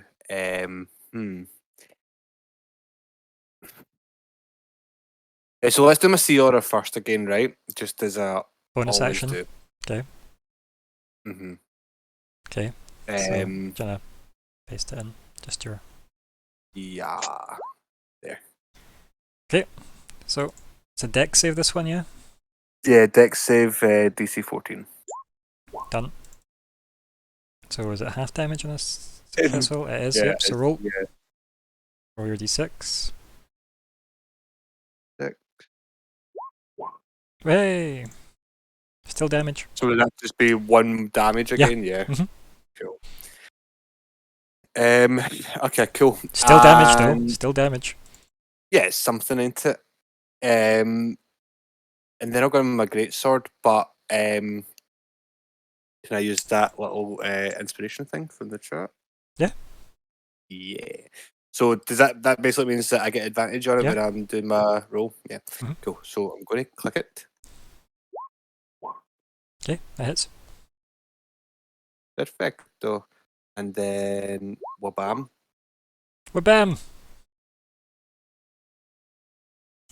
And then I'm going to go forward with the extra attack. Remember, go back to And- normal because you're no longer at advantage. That's what I was trying to say. Yes, I've just done that. I was going to ask, but I just make sure. So that's fine. So And then you just can't click go forward. reckless anymore, remember? Yeah, I know. So that's just like completely normal. This one, Yep, yeah. yep. Go. Boom. Hey!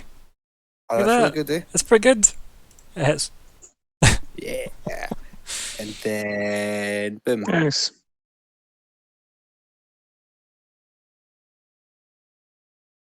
Not bad, not bad. It's not bad. That's 19 and damage then- on your turn, that's alright. I don't think there's much more that I can really 20 damage do total, unless sorry. I was to move. Yeah, I think that will be me. Okay. Yeah, that's all. Yeah. Let me just double check. A number. Yeah, this thing's bloodied now. Yes. Nice. You're welcome. Give you that much. Yeah. So, Vanger. You know what Vanga's going to do? No, I don't. Why? Vanger. Yeah. You know that quote about the honest ones? No. Vanguard's going to advance, draw his shield up, and warily say, we don't need to continue with this. You can stand down, you know. And that's going to be his turn. Okay, yeah.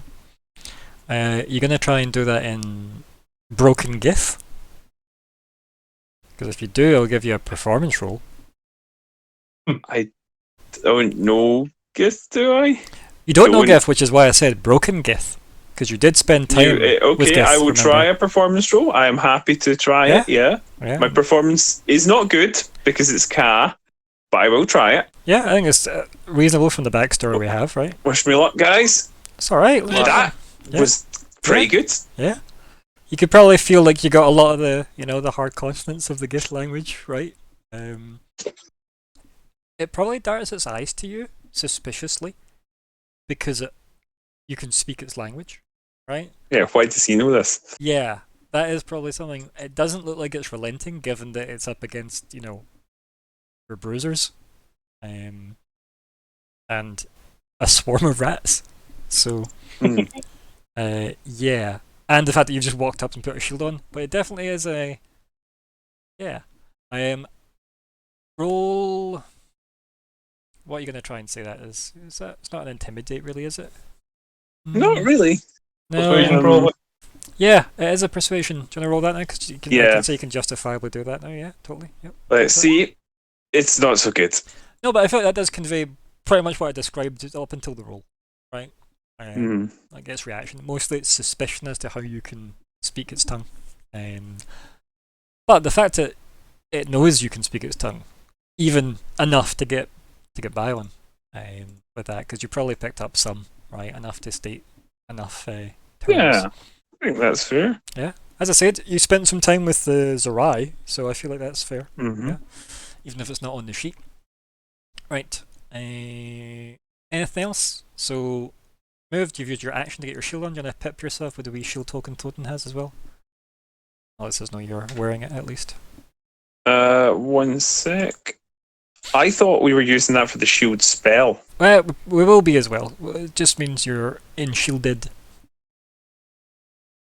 Bear with me while I try and find it. It's near the bottom. But the spells will be in the tracker usually, depending on their time limit. So should be a bit easier to follow.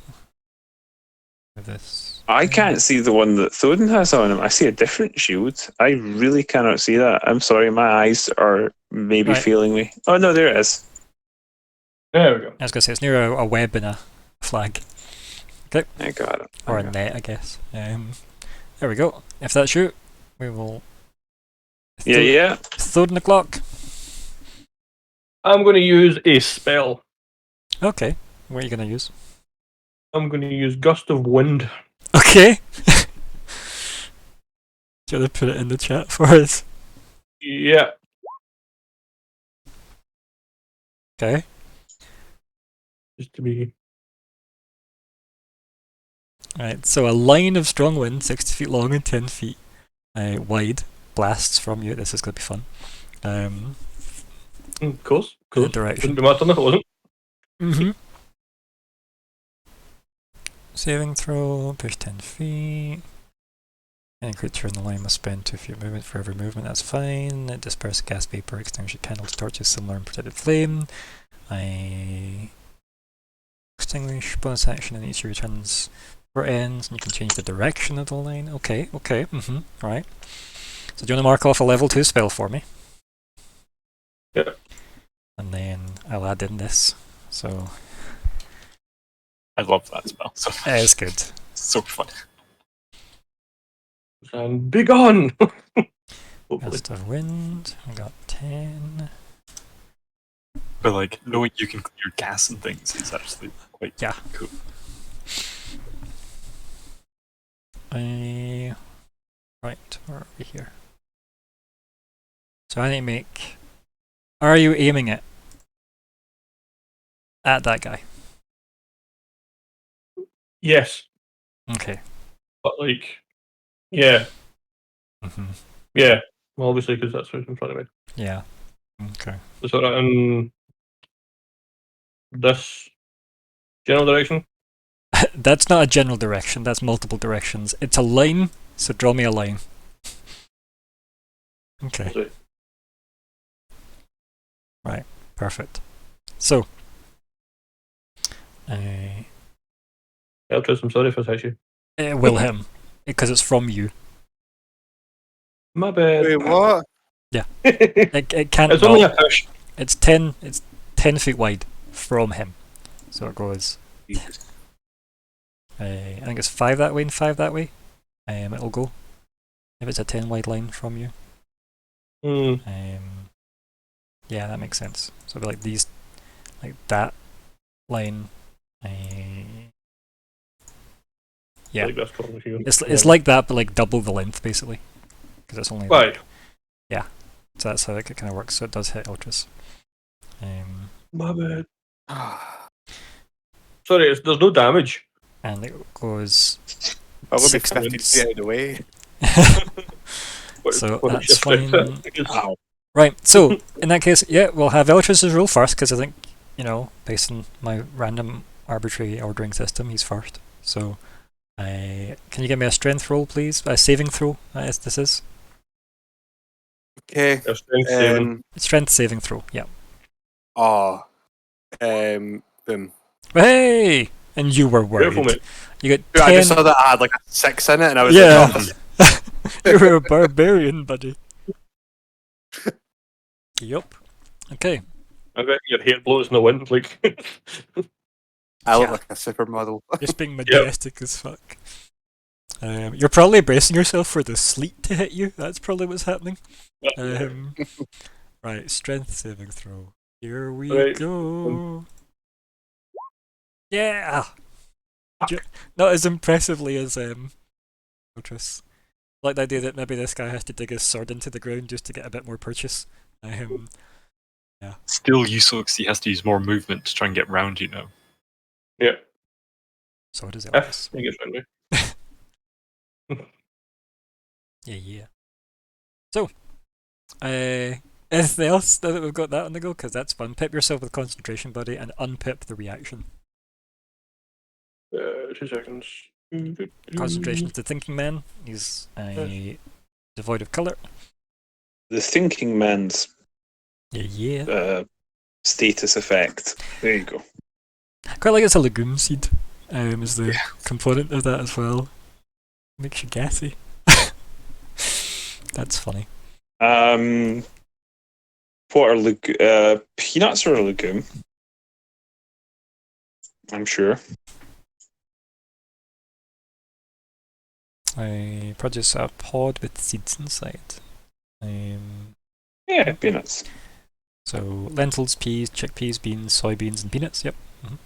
Yeah, you know what? Lentils, chickpeas, great stuff. Love them. Very much in favour of both those things.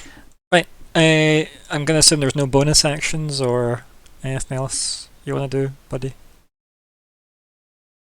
Can't use cantrips, can I? Unless it's a bonus action cantrip. No, I don't have any, I don't think. No. But if you had a bonus action cantrip, you could have. Yeah, I'd need to have a look for more. But no, that seems to be it just now from... No problem. But that's pretty cool, right? You've got your sword, sorry, your Warhammer. I don't know why I keep saying sword, because the phrase sword and shield's burnt into my brain. Get your shield, get your Warhammer, you just point your Warhammer at the guy and then just wind blows. Yeah, it's pretty awesome. And it turns and it's the L'Oreal advert that is Eltrys. It's just the hair out of the face. Yeah. You're just jealous because I'm worth it. As long as you've not got the London look, you know. See, maybe it's Maybelline though. Maybe. But anyway. Maybe. Can Eltrys then roll me a D3? Yes, sir. 1d3. There you go. Thank you. So.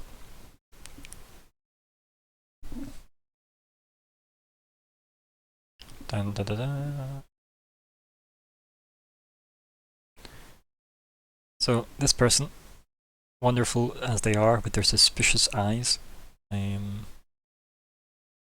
How's it go at their biggest fan? So this is against you, Thoden. Stan? On your strength save this time? I have not, but that's good. Good to remember that because it is still in play. So yeah, each creature that starts its turn in the line must make its which probably means we shouldn't have rolled those other ones. So technically, those other ones, yeah, I gotta say that our first one and Eltrys' first one might be on his go, which is soon at least. He's made his save as well. We'll just save those rolls for them. Against the first. So it's against you. Wabam! What? Wabam! Yeah, as a GM I get good rolls. But as a player, I get terrible rolls. I'm going to use Stone's Endurance again. You can't. As a reaction? No? No, go back up and read it. Duress.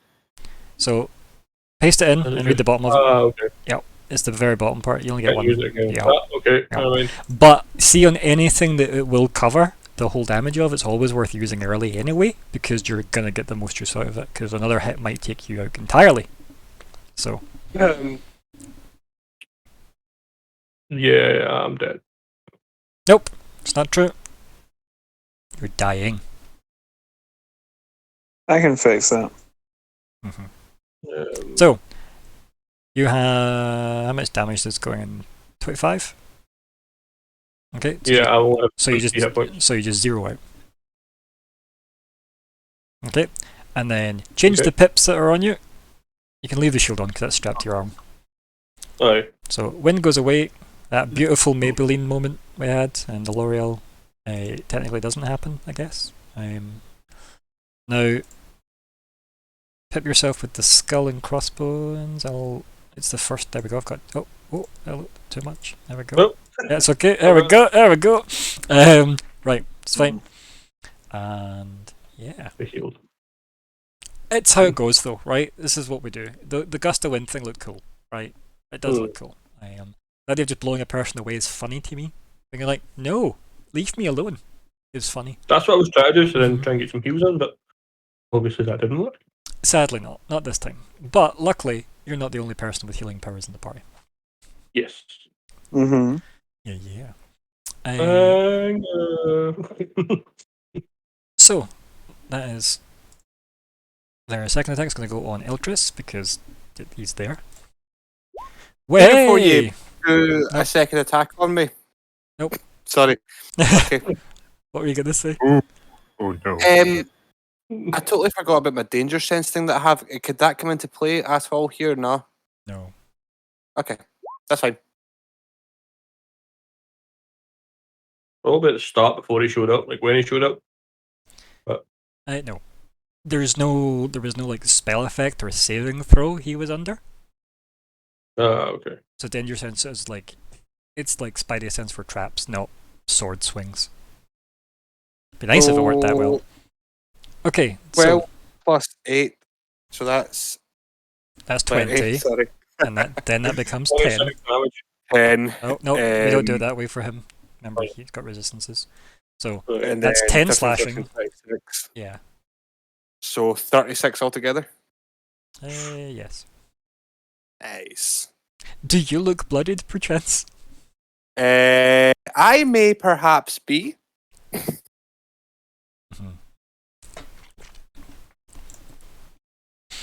Okay. One could say those words. Yeah. Yeah. Sleep out. Yep, I told you. Even if it's just one. They are tough, right?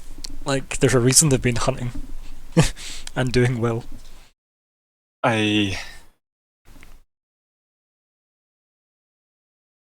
was thinking about something else if we were going to win, but now I'm thinking of that. I'm just going to go with plan A. Attack. Oh, ignore that. You're trying to roll people's abilities, are you? Well, I was trying to have a look at it, but Oh. never mind. Ignore it. It feels like you're being told off though by the random jargon, doesn't it? Yeah. Sorry, Fleabite, what are you up to? What's the plan?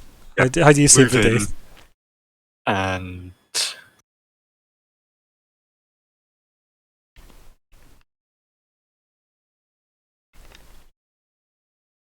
part of me wants to try and get away with a combat without using Triumph to get inspiration, but part of me also doesn't want to lose. Hey, Triumph exists as part of this game, so it's up to you, bud. But yeah, it's... Ooh, this one guy, right? Like, this one guy handing the brutes their ass. Look at him. He doesn't even care. That's probably the look he gave Vanger. Do you want me to do the inspiration thing? Yeah, why not? Earn your mod badge.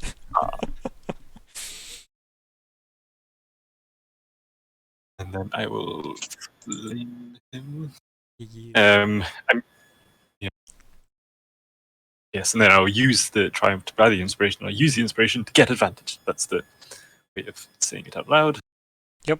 And I will cast Cantrip / good with fire. Yep. Yeah, it's such a good cantrip, though. Oh. Yeah. I will tell you that misses. Can't you psychic die that? Or is that not something your psychic dice can do? Oh, I'll put it in chat so that we can read that. Yeah, because you are a soul blade or whatever they're called. Soul knife, that's it. Dear God's the essay. Right, I'll scroll up on the stream for people. A lot of the abilities are very wordy. Right. Let's learn how this class works. Okay. Let's see. Some of your powers, blah blah blah blah blah blah. So it's Psi Bolstered Knack is what it's called. So if you look down to that's where it starts. Okay. Your non-psionic training fails you, your psionic power can help. If you fail an ability check using a skill or tool, but you have proficiency. So no. So no. No, because these are not skill checks, sadly, these are attack rolls. Weird that they don't let you do that. But I suppose maybe they're just like, no, rogues get enough. Maybe that was their line in the sand. Interesting. But no, I figured I would ask because it was worth asking. A 15 does not hit. Then I'll sort of probably look up and go. That's all the Yep. miss as well. Well, it's better they miss as well, because then if they all hit, and then they can go like, well, none of those hurt. So, yeah, that'd be a worry. No. Yeah. Bonus action. Cage. Yeah, I'm not surprised by this one bit.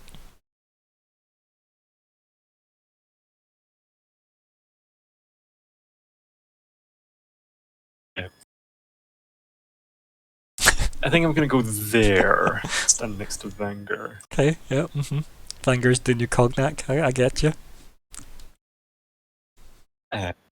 Probably just be like, I'd probably think to Vanger,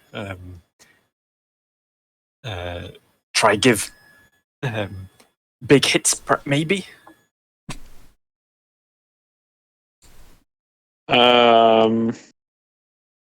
Not sure talks will solve problem here. I think, okay, yeah,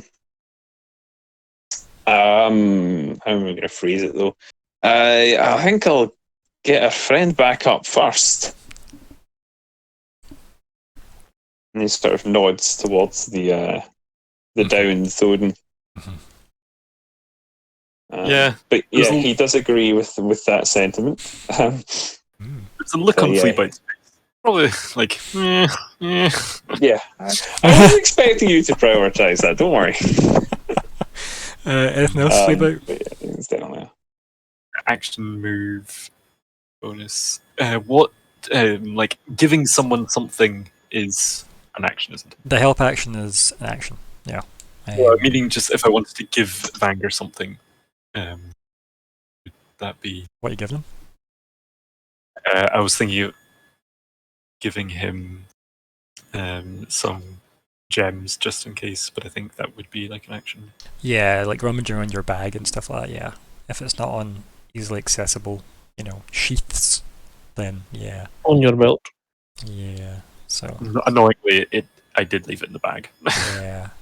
And it's not the fun Dungeon World bag either, where it could become a complete side quest for half the party that survive in the bag. Yeah. It is cool though, because while he's down, my healing is optimized, so... Yeah, like remember, this is I'm like pretty brave confident cleric. I'll be able to put him up in good health, yeah. This is my shtick. I've not had the chance to do this yet. I'm excited. Yeah. You're welcome. Do your best, please. Also, you do get to heal him before he has a chance to roll a 20 on a death save as well, so you definitely get to actually experience being a grave cleric, which is nice.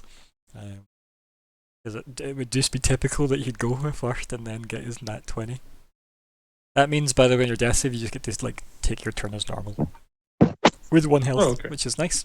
I'll talk you through death saves on your turn, don't worry. Right.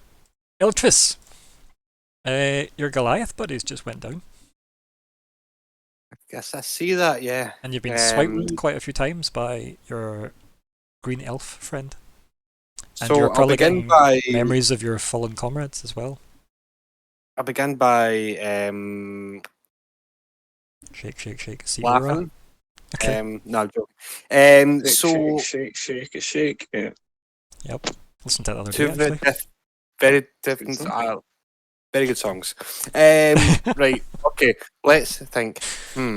See, I'm a little bit bloodied, right? And by a little bit bloodied, I mean I'm a big bit bloodied, and I feel like I may as well just lie down next to Thoden and be like, well, I'm next anyway. Performance to play dead? Like, is that what you want to do? A deception, like. So here's what here's my plan, right? Instead of using my bonus action for the storm aura, could I perhaps use my bonus action for the Torque of Restoration thing that I've got, which uses up one of my rages as well? Put it in chat. Okie dokie.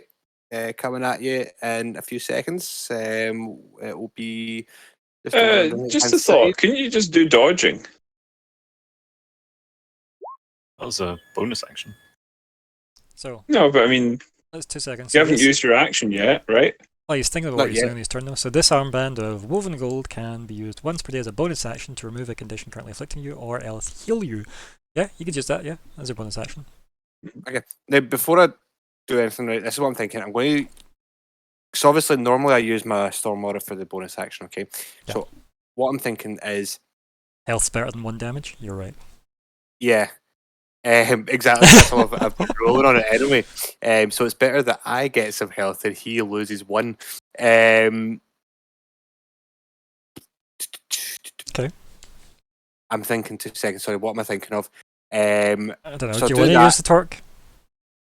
I think so. Yeah, and right. then do you want to roll then? Do we do 4d4 plus 4? We'll see what you get as your total. 4d4. I miss Beacon of Hope. It was so handy. Hey, 12! Heal yourself for 12. What does it look like when you use the torque? Is it just like your wounds knit back together, or is there like a cooler, bigger effect? That's correct, yeah. Excellent. I don't know. Which of these is it? Yes. Yes, both. And Fry has that brain thing. I already did.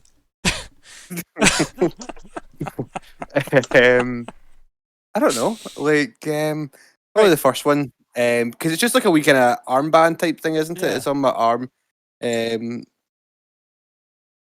I think because Eltrys kind of uses all the lightning stuff, like maybe like there's like some wee kind of crackles of like lightning. It's kind of like similar to like Xena's arm bands. Oh, totally, yeah. Right. Also, Eltrys just looks like Xena in all aspects, believe it or not. So Eltrys is now just played by Lucy Lawless. I'm okay with that. Yeah. Yeah. But with a beard. Yeah. And the pointy ears. But everything else is the exact same. So yeah, let's just say the first one. But I think there'd be like wee bits of kind of like lightning that's like kind of shooting off him. You know what I mean? Right. Like just like we effect like. So yeah. Oh. Now Like that, yeah. moving on in life from where we're at to the next part. That's generally the way it's done. I just did recast Eltrys, by the way. Just when you were saying Xena with a beard. So here's counterpoint: Ares from Xena. No, it's Xena with a beard. Okay, Xena with a beard. Not Ares from the Azarello run of Wonder Woman, no. No, not at all. No. He was great. Yeah. That's one of my favourite comic book runs ever. I own it in 2 formats in its entirety, and I own the deluxe edition of the first half of it. Okay. Right. Eltrys, what else is happening? So you healed yourself for 12. Yep. I healed myself for 12, and I am now thinking that... It's coming home. It's coming. You can't just say that to his brain if Fleabite understood his mechanics of his class. Like, according to your character, reckless attacks, what he whispered. Alright, see, that's exactly what I was thinking. I was thinking, is it a good idea? Because I know that even with that health, I'm still a bit bloodied, and if I do it, obviously I'm going to have disadvantage on... No, I'll have advantage attacking you. You'll have advantage. I'll have double the chance to crit. Yeah. He's not you so far, though. I mean, there's been one kind of big hit, isn't there? Like, just one out of the twice that he's attacked me. But you know something? My dad once told me to go big or go home. So let's just make some. Is this really elf bad dad decisions. that told you that? Yeah, like Go big and or go home. It's just all my dads that told me this. okay, So yeah. I'm going to make some decisions that can't be undone. There's my reckless attack in the chat, right? Right. Okay. So I'm going to go reckless now. What is it we were pipping reckless with again? Sorry. I think it was just orange, right? Yeah, I'll put brown on. I'm joking. It is called brown though. But it's quite obviously orange. Let's all be honest with each other, because it's the same colour as my border, and my border's 100% orange. Yep. So let me click my advantage, and I will swing my great sword at the man in front of me, not Thoden, the bad guy. Okay. That hits. And there's the damage.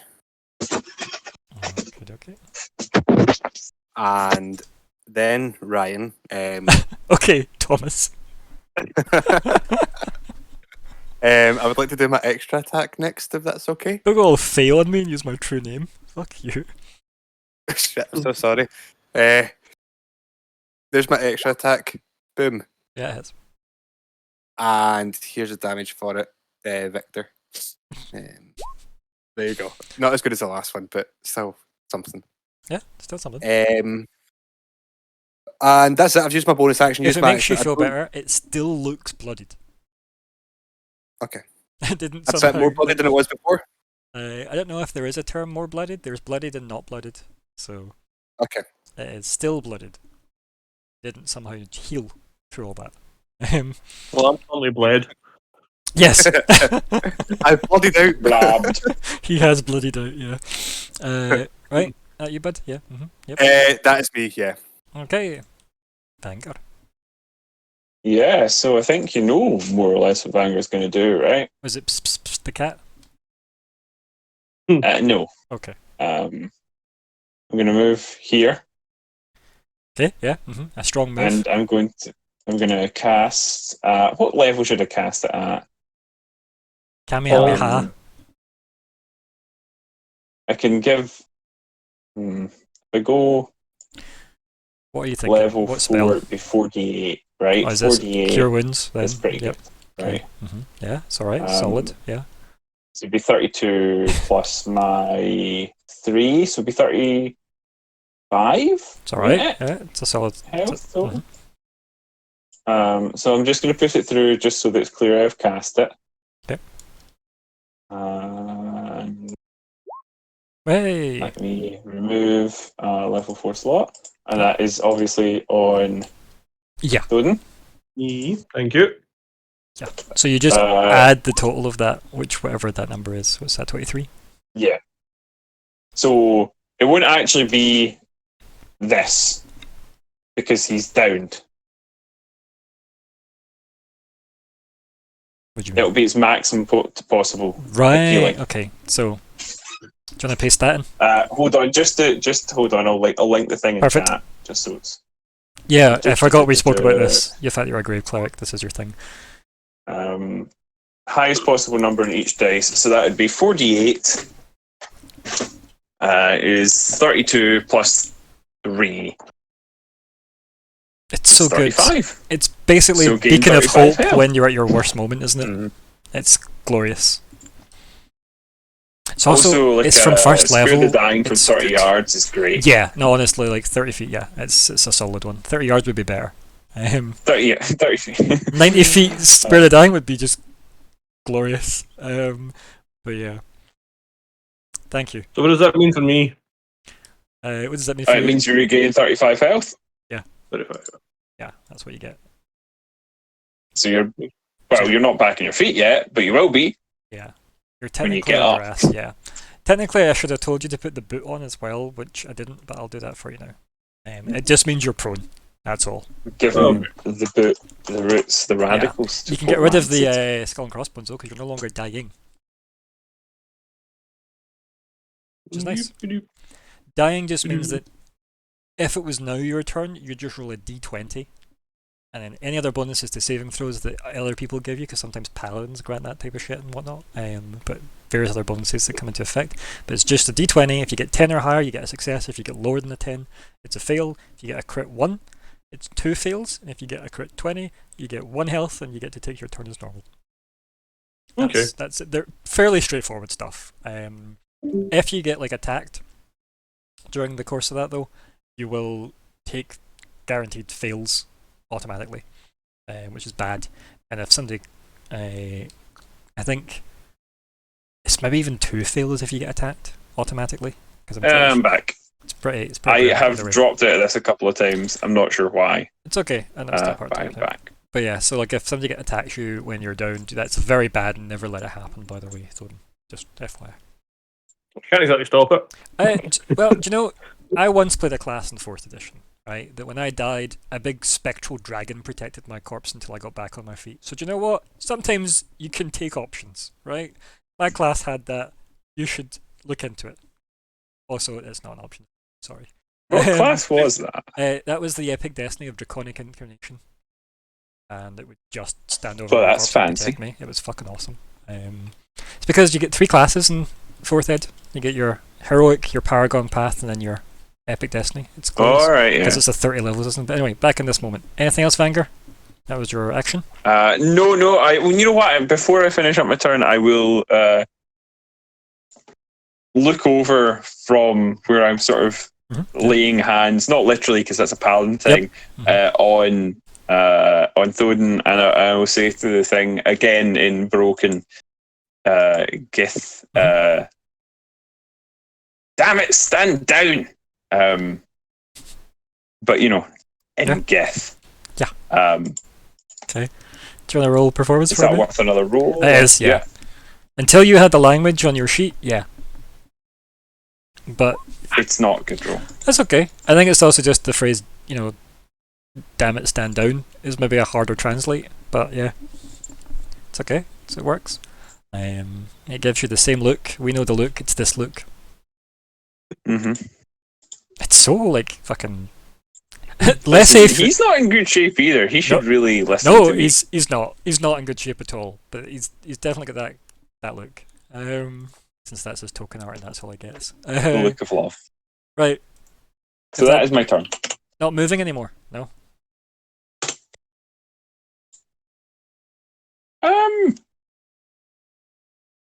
Behind the swarm of fleet. You know what? Actually, strategically, it makes sense to go to here, maybe. Yeah, sure.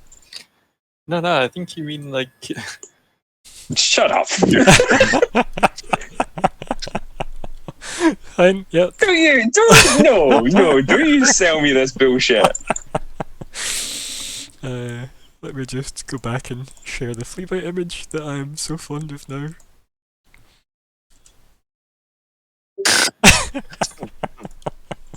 At some point, Fleabite's going to be turned into a human, and it's just going to. Yeah, it's glorious. I love it. I don't know what that is, but it's horrifying. It's an extra from Xena. Okay. Okay. That explains a lot. Yeah, it really does. Right. Snowden. It is your go. If you would like to stand up, it is half your movement to stand up. Or you can attack from the ground, I guess. But it's very bad for you, because while you are prone, I get advantage on melee attacks.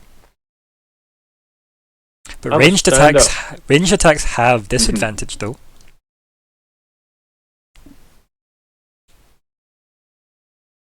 Yeah, I'm a stand up because it's not exactly ranged. Yep. This is when he starts shooting us from the trees. He stood up, get him! It wasn't ranged, you say? Here's a meteor. Scarlet Witch walks out from the trees, pins this guy in red energy, and then he just says rain fire in Gith, and then everybody's day is ruined. Yep. Incoming catapults, army of loot. Yep. Because this guy wouldn't be himself, would he? Anyway, if I was to concentrate for up to 10 minutes... Okay, yeah, 100 rounds? What would that... So, from what you witnessed, this thing, if it only attacked you during that time, it would only get 200 attacks. Yeah. Nothing. Killed me in 4. Well, let's see how many hit. 3. Yeah, I'm going to suggest anything that has like a duration of, like anything that requires more than like say 1 round. Yeah, even a minute. Like if it has a duration in time, it's probably a no-go. Yeah, it's probably a non-combat. Well, it says duration, concentration, up to 10 minutes. Nope, it'll... Oh, that means you can hold it up to 10 minutes. What's the casting time? That's the more important one. Oh, 1 action. Okay, then. Then you're fine. Yeah, that's totally right. fine. However, I'm now really curious, so I want to just do this. These all have pluses to them, so let's see how bad this is. Okay, so 2017. Right. The thing is, there's also 1800 onto that because of the pluses this thing gets to its rolls. If we're doing dice properly, but dear Christ, there isn't many of them that don't hit you. By the way, I'm just gonna put that out there. Like, there's a good number of crit. Well, there's a good number of crit ones in it though. But yeah, there's basically by the end of the first 5, I think you've died twice. Yep. Yeah. Who else died twice? Yeah, I do. My patience. No, I'm kidding. So let's go. What else, Snowden? What was your thinking? What was the spell you were thinking about? Oh, I need to see something first. Was it Cure Wounds Self? No, it wasn't. Okay. Also, if you're standing up, you can get rid of the boot. And then it just means you've got half your movement left. Okay. Alexander, that Xena picture makes me think of the one I did of you.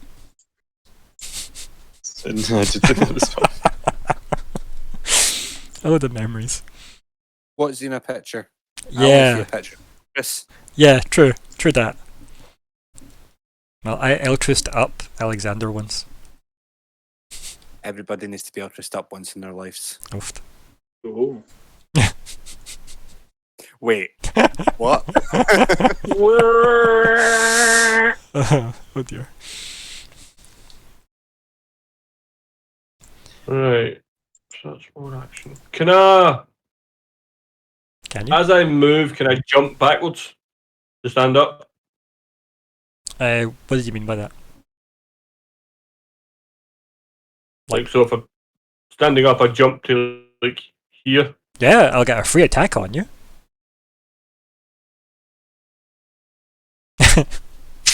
Yep. Yeah, you're on the ground, even standing up doesn't, provoke it, but moving will still provoke it. I once had somebody try and roll away from being engaged with somebody while they're on the ground, and I'm like, really? And he goes, yeah, I might. I guess I take my reaction at advantage then. Horrible. But if it was the ranged attack. Yeah, they decide to throw their dagger at you for some reason, so already had disadvantage at this range. Yep. Can't get any worse.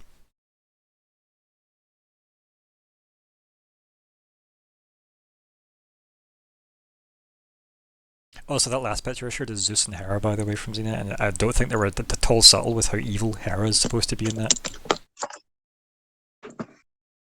Because it's like a side-on picture, she weirdly reminds me of I forget her name. She was like the mum from 2.5 Men. I'm pretty sure she's like, is she dating Sarah Paulson? Is that right? Maybe. Don't know. She kind of looks like a Kirstie Alley a little bit. Her name's Meg something. I can't remember what the actress is called. It's Meg something. I'm sure. Holland Taylor. I'm thinking of. I think is that who I'm thinking of. Let me try and find her name. The only actress I think of called Meg is Meg Ryan, and I can't remember who Meg Ryan is. It's not her. It's Meg Foster, this person that played her. Who's Meg Ryan? Meg Ryan was the blonde actress in every romantic comedy at the early 90s. You Got Mail, I think. Yeah, You Got Mail and City of Angels and like everything else that came out at that time. Literally everything else. I think I saw none of those. City of Angels was okay. You've Got Mail was, I don't remember much of it, but I think it was okay. They were very standard movies. Yeah. City of Angels is Nicolas Cage, and that was good.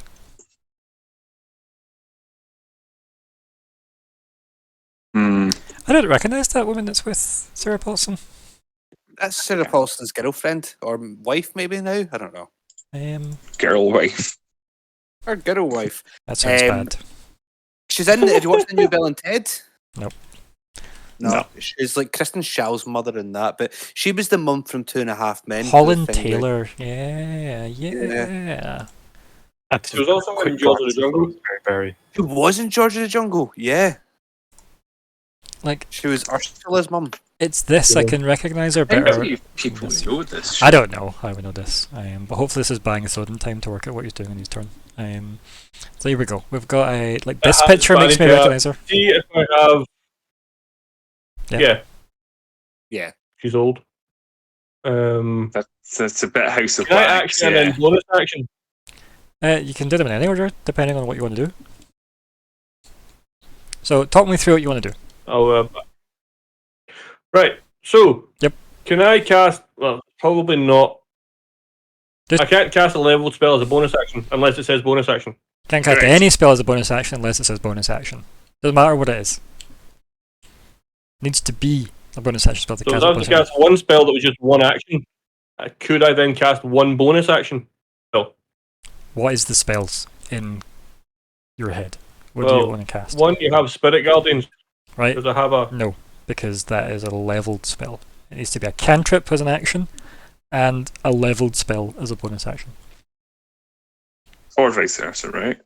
Or vice versa, yes. Because I have Mass Healing Word, which is a bonus action. Right. But then you could cast a cantrip as an action.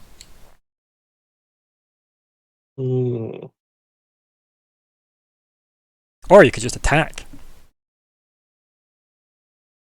As your action. Also an option. Yeah. Equally. I was watching while we're in tangent mode. 2 seconds. Let's go through Thoden's thoughts just now. So Thoden, what are we actually doing? I'm going to cast Mass Healing Word on me and Eltrys. Okay. I'll put it in for... Yep, paste it in for me, yep.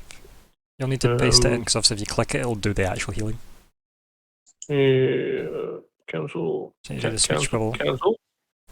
So do the speech bubble one from your spell speech, there we go. Right, so up to 6 creatures, so just you two, yeah?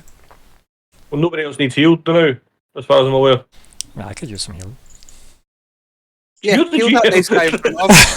Heal the nice guy in front of. I'm going to make a small suggestion. Is it don't?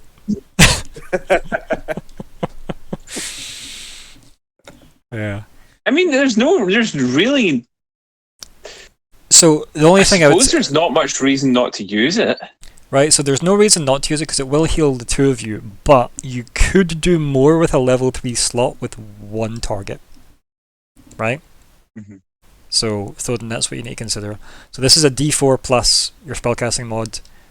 to the two of you, or you could heal one of you with 2 levels of a bonus cast if you're going to spend a 3rd level slot to give that one person more health. Or do the equivalent of what that would do for one of the people, like a 2nd level slot. Or a 1st level slot, yeah. Mm-hmm. So that's your thought process. It's not a bad choice to heal the two of you, but it would be better if all of you had taken damage. It would be more worth the slot. Right, okay. But keeping yous alive is worth the slot. Does that make sense? Like, there's no bad choice here. If you're giving people health, that's good, but you could give you or Eltrys more health with the same action economy. It just depends if you think both of you having, what's the max that can be? What's your spellcasting +3? So, like, 7. So do you really think 7 health each would be better than, for example, 20 health to one of you? Or whatever the... Well, it depends on what Thomas, because... 15 health. Or Eltrys, sorry. Depends on how bloody he is. Are you or are you not bloodied? I am bloodied. There you go. Am I bloodied? I don't know, do your maths. Half or less. Yeah, like... yes, I'm bloodied. Okay, there you go. So, what's your thoughts? Okay. Do you want to heal one of you well, or both of you a bit? Because I think that's the math. Or go all in on... Like, I suppose it doesn't matter, you've still got an action, but you could... do you have any more attack spells? I know you might not have, but anything that doesn't rely on you making a attack roll, for example. Like, what did you prepare? What was your prep list? Because I know you're still new to being a cleric. So let me have a quick nosy at this. Where is your name? It's there. Spells list. I'm thinking Spirit Guardians as a theatrical bonus. Like, always a good spell. I was looking for a specific spell, but you've not prepared. That's fine. You could... Right, so looking at the list that you've got prepared, right? So, I'll talk you through some of them, and sorry for outing your spell list, by the way, but... Spells isn't going to change anything. So, you could try Command, right? That forces it to do a saving throw, and you could just tell it to run, right? Or you could tell it to flee, because you can give it a one-word command. It then needs to follow. Like, disarm, for example. It would then just pick up its sword, obviously, when it could, once it's done that. But it's still a chance at doing something like that. For example, if you said disarm and then somebody else had a go, for example, if you could disarm it and it wasn't its go next, Fleabite could mage hand its sword away. Like, that's quite a good combo, right? As long as the sword wasn't an entity. Yes. But you've then got Guiding Bolt, which would be at disadvantage, mind you, but it is 4d6 and it gives advantage to the next person. That's glorious. It's insane. Yeah, and if somebody could give you inspiration, or if you use inspiration, for example, you could cancel the disadvantage out and get a normal roll. It's one of the best spells in the game. Guiding Bolt for attacking. Sanctuary, you could put it on yourself and just this guy has to make wisdom saves every time he wants to attack you. I love the spell Sanctuary, it's great.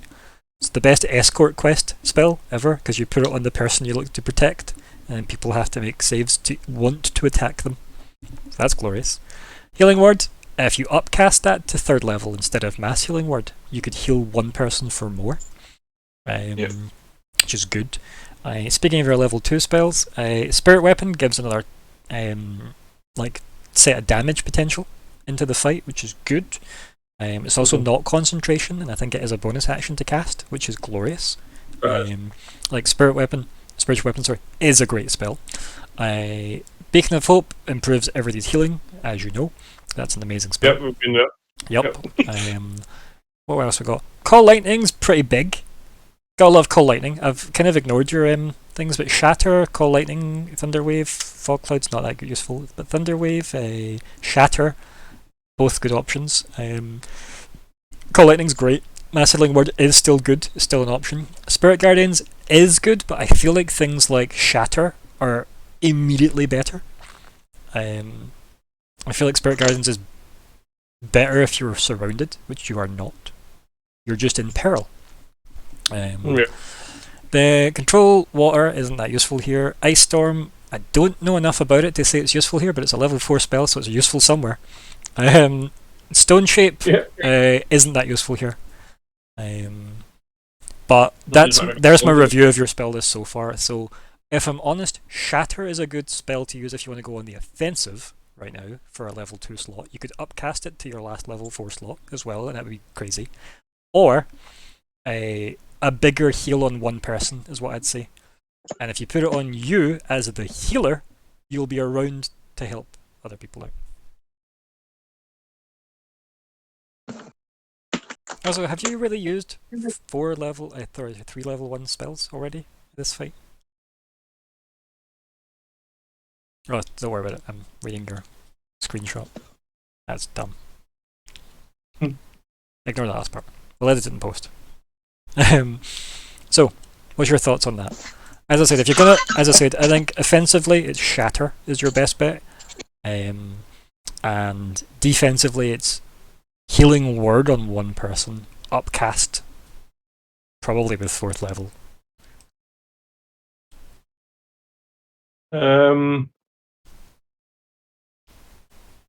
But again, it depends how serious you think this is. As I mentioned, this guy was bloodied several hits ago. Yeah. I think I'll go Shatter then if that's your...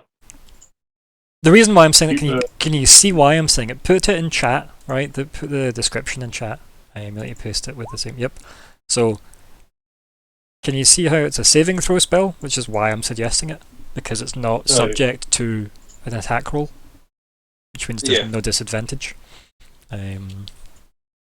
Even though it's a ranged spell up to 60 feet, and it does create a 10-foot sphere centered on a point, but you can center the point so that it only would encompass him, right? Which is the nice parts of it, right? It then has to make a con saving throw, and it'll take 3d8, and on a failed save it'll take all of it, but on a successful save it will take half, so it's still going to take damage, right? So either way it's damage, which is good. That's why I'm suggesting this. And every spell slot you use above 2, you'll get an extra d8 on that, because it's quite disgusting damage. And considering that's a 10-foot radius sphere, keep in mind how many things could be in that. That is, like, quite a big area. Yeah. If you centered it there, for example, right? That is, what are we going for? There. Like, it covers that area, which is pretty disgusting. That's a lot of creatures, potentially. So that's why Shatter is pretty damn good. Yeah. And that's why it's thunder damage as well, because it's sound. Aye. So, it's up to you though, you don't need to do that, but you could cast it at level 2 and edge your bets, because 3d8 is still a lot of damage.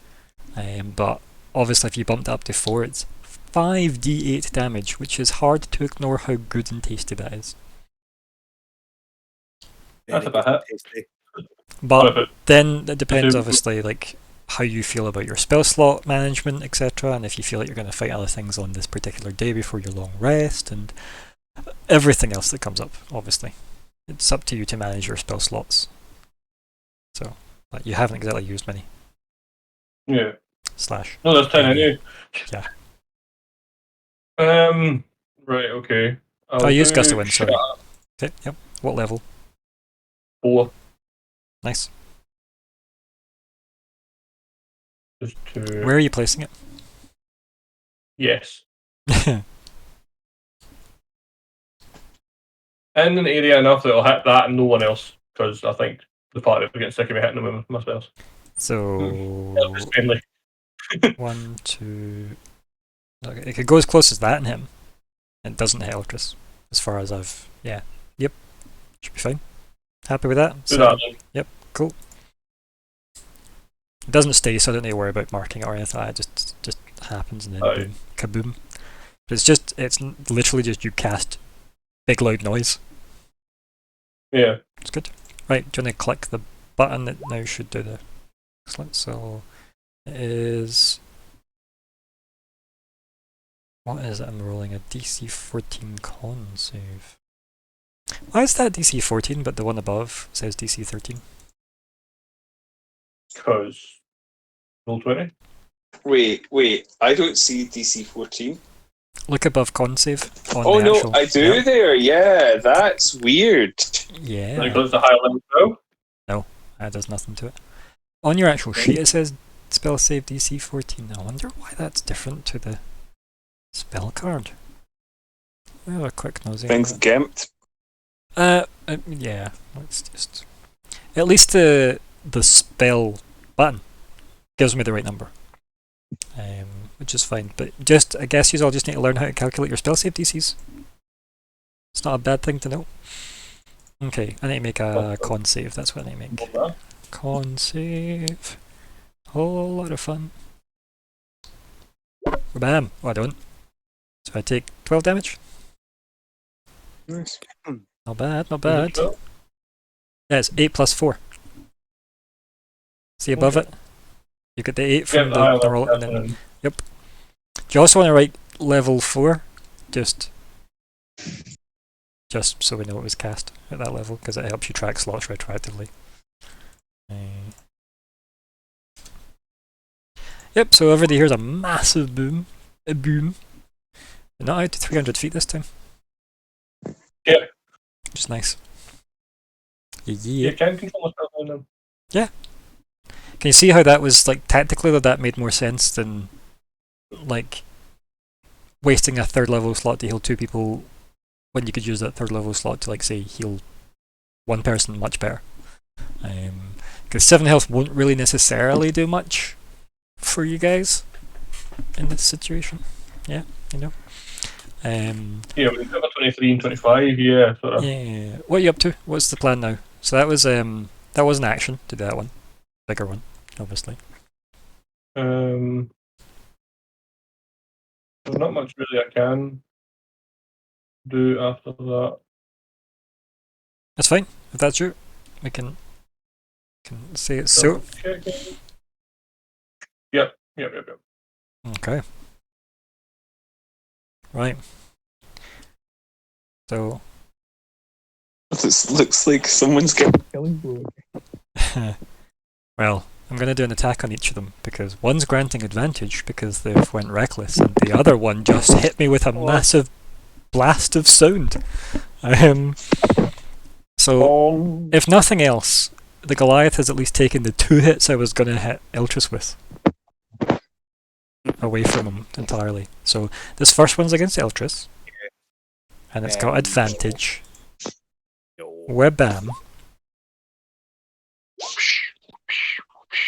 Man, if you hadn't listened to Fleabite, I would have missed you. So that's 16 half is 8, yeah, and then plus 7 is 15. 15, yeah, Yep. right. Yep. Okay. Perfect. He also would have missed one of his attacks, just saying. Yeah. Exactly. I'd have felt good about that. Right, and then this next one is against Thoden, and it's not with advantage from what I can tell. Wabam. Do I actually think that hits you? I don't. How do we react? Dunno. Does it need to hit?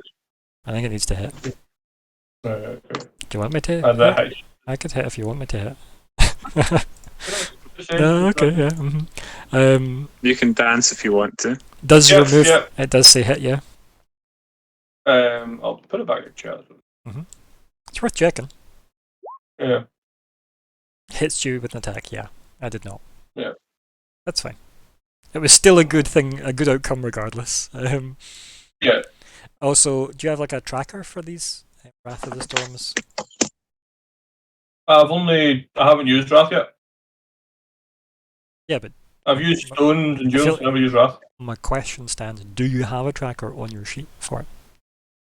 No. Okay, so we'll get you one of those. See under Channel Divinity and Harness Divine Power, see the little plus symbol? Hit that once. Yeah. And then you can edit all those lines that you can see from Channel Divinity, like just make sure when it gives you your second line, and then just give yourself Wrath of the Storm. And just gives you something to track in. It's easier. Oh, fair enough. Yeah. Also, it's nice because it will remind you have it. Yeah, exactly. Yeah. 3 out of 3. You don't need to do it out of 3, just put total 3 and then in the box underneath 3. It's just so I can keep track. This way, don't worry. Yeah, they've designed it so you can track it. The 3 of 3 part is the line underneath it. See how Channel Divinity has 2 and then a 2? Total in what you have. That's like they've done it that way for you. They've got you covered, buddy. Okay. And then the Channel like the actual Wrath of the Storm part goes in the other resource section. Like so. Cool. Yeah, that makes sense. Cool. Okay. Got it? Perfect. You can make as many lines of those as you want, I just wouldn't, because then your sheet will be full of them. There you go, bud. Right, anyway. And yeah, I actually missed, that's weird. Who does that? Right? That's good. Yeah, apparently so. Okay, Fleabite. I'm going to move up.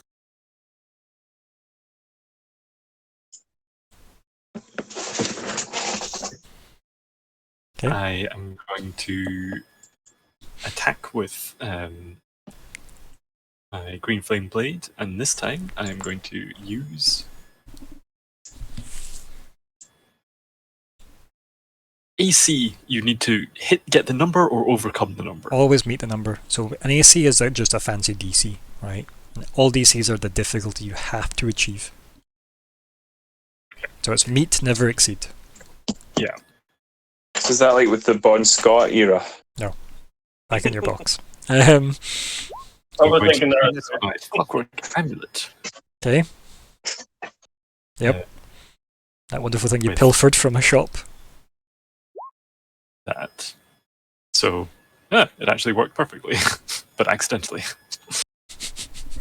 So it would be a 17 roll, because it would be the 10 plus the 7.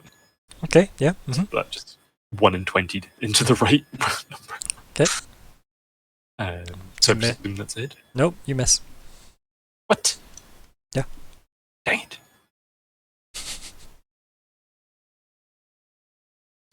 I like the visuals. You pull out your Clockwork Amulet, because Fleabite does tick. Faintly.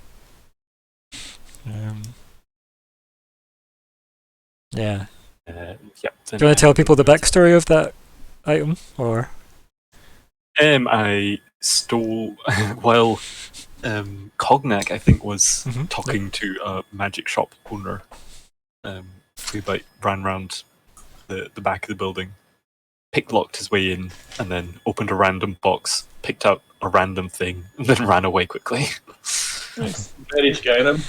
Yeah, very much so. Yeah, his big turtle barbarian, unwitting sidekick, I think. Unwilling maybe is better than unwitting, I guess. And yeah, and that was from a Runestad. Miscellany Runestad. Mystics and Miscellany, yeah, and it was in Runestad, so he stole from the Von Rune's people.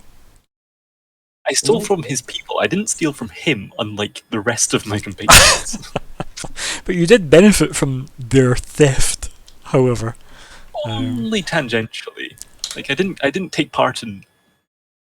Actually, no, that's not true. I did steal a kettle. Yeah. So and a bell. But you stole a what? Kettle. And a bell. The bell again was from citizens, not him. It was from the library.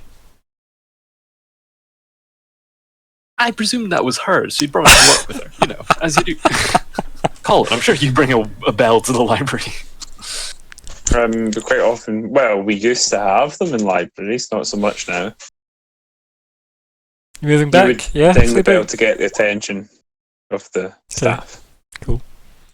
That used to be a thing. The until a few years ago, still had one in the main library in Ayrshire. I don't believe they do now, but I can't remember. Eltrys? Hello? Hello. By the way, like Fleabite is the best chance at being a tank here right now, and at putting out damage from Hellish Rebuke, but has chosen not to use like his mirror image to any use, which I love. I know that they can teleport. I'm still not taking the chance. Mm-hmm. So is it me? Yeah. Yeah. Right. So firstly, obviously, because it's came round, should I unpip the orange one? If that's when it comes off, yeah. If not- it's at the start, sure, yeah. Yeah. Yep. And Your buddy stood up though, which was nice. yeah. And then you got slashed, and then he didn't. He managed to block. Hello. He's learned the art of using his shield. It's good. Yep. Well, let me show you the art of killing. You're gonna reckless attack though. I might. We'll Okay. see what happens. But firstly, let's do the Storm Aura. I think it, like, if I recklessly attack, that doesn't include the Storm Aura anyway, does it? No. There's no attack roll. Touche. Okay, cool. So Yep. let's do my Storm Aura first, okay? Okay. Right, so is it Dex save for this one, isn't it? Yeah, Dex, yeah. Nope. And apparently I just 14. yep. Ah. So then I do 1d6. That's right, isn't it? I targeting 1d6. Oh, hey, look at that! That's better than a 1. 400% increase on damage, Yep. which sounds way more impressive than it going from 1 to 4. 300%, right? Is it? Yeah, I suppose so. Yeah. Yeah. It's a percent. And then I will do something just absolutely crazy. I'm going to do it reckless, okay? Gods. I am crazy. There we go. Boom. Right. Reckless attack. Well, hey. I'm even rage, so you wouldn't really think sense anyway. And I mean, in his backstory, right? Again, a bit of the meta here. These people did kill his people, even if they were the people assigned to him, or he was assigned to them. Whatever. Mm-hmm. Yeah. Yeah. Attack roll. So I was just kind of reading all the stuff that I've got on, see, like the personality traits and bonds and flaws and stuff. I was reading all that stuff, and I was like, I don't think I would be fighting like as well in this fight. Like, I think I'd be at the back probably at this. But yeah. So I'm going to recklessly, out of anger for my company here, attack with my greatsword, Mr. Victor Triumph, if that is okay. Sure. I've clicked my advantage and boom, greatsword. That hits. That's a good hit. And there's your damage. There's my damage. Not bad. Not bad. I just looked at the maths on that. It's like 2d6 plus 3, and both the 6s are all 2 6s. How class is that? It's pretty good, isn't it? You know, it's oh, I done it! Whew! Yeah, take that. That's for my company. Yeah. Can I use my extra attack on Thoden? No, I'm joking. Ideally not, but hypothetically, let's see what would have happened. No, it's okay. If it's hypothetical, I don't actually take a damage, feel free, but... Hypothetical? No.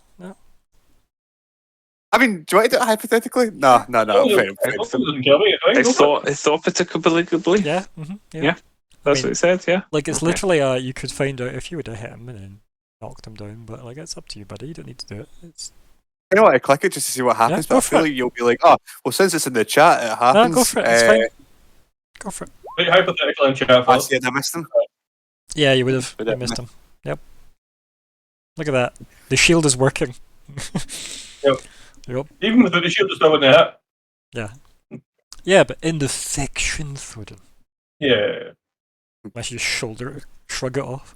But yeah, so. Yeah. What happens then? Yeah. Can I take the guy's sword? Oh, I was going to ask to take the guy's sword. Oh. I feel like I deserve it since I killed him. I mean, you're still raged, so I'm perfectly sane here. It's also his turn. Oh, it is my turn, isn't it? Baggies! Oh. Well. Shotgun. I mean, great sword. Ryan, out of curiosity, just because it is my turn, is it possible for one of us to take this sword? Is that a possibility? Yeah. Why wouldn't it be? Okay, so in just to finish up my turn, Ryan, I would like to pick up Really? the man's sword, and I'd like to hand it to Thoden, and I'd say, "Good battle, Thoden. Seems like we've got him." Thoden, And who then I'll uses just a end my hand for a turn there. shield and a hand for a warhammer, and you who uses great swords, hand over a great sword to the guy that doesn't use two-handed weapons. Okay, I'm just want to think out loud there. I feel bad he wanted it, you know. I mean, Chris wanted it. Thoden said nothing other than Yeah, dips. good. Could you not use two-handed weapons? He can, Okay. but he has a shield that he likes to hold. Which means he can't use two-handed weapons if he wants the 2 AC from the shield. Guess what would you rather have, two-handed weapon or 2 AC? Oh, can I inspect the weapon first? It's up to you. Is MD doing anything else other than like wrestling over a great sword? That's the flea bite So- anger. That question. But he's up to anything. The answer to that then is no. He'll just It's fine. Yeah. be done. Guess Fleabite will just sort of look at Vanger and say out loud, "You want questions for him?" I look at him somewhat concerned. What are you thinking?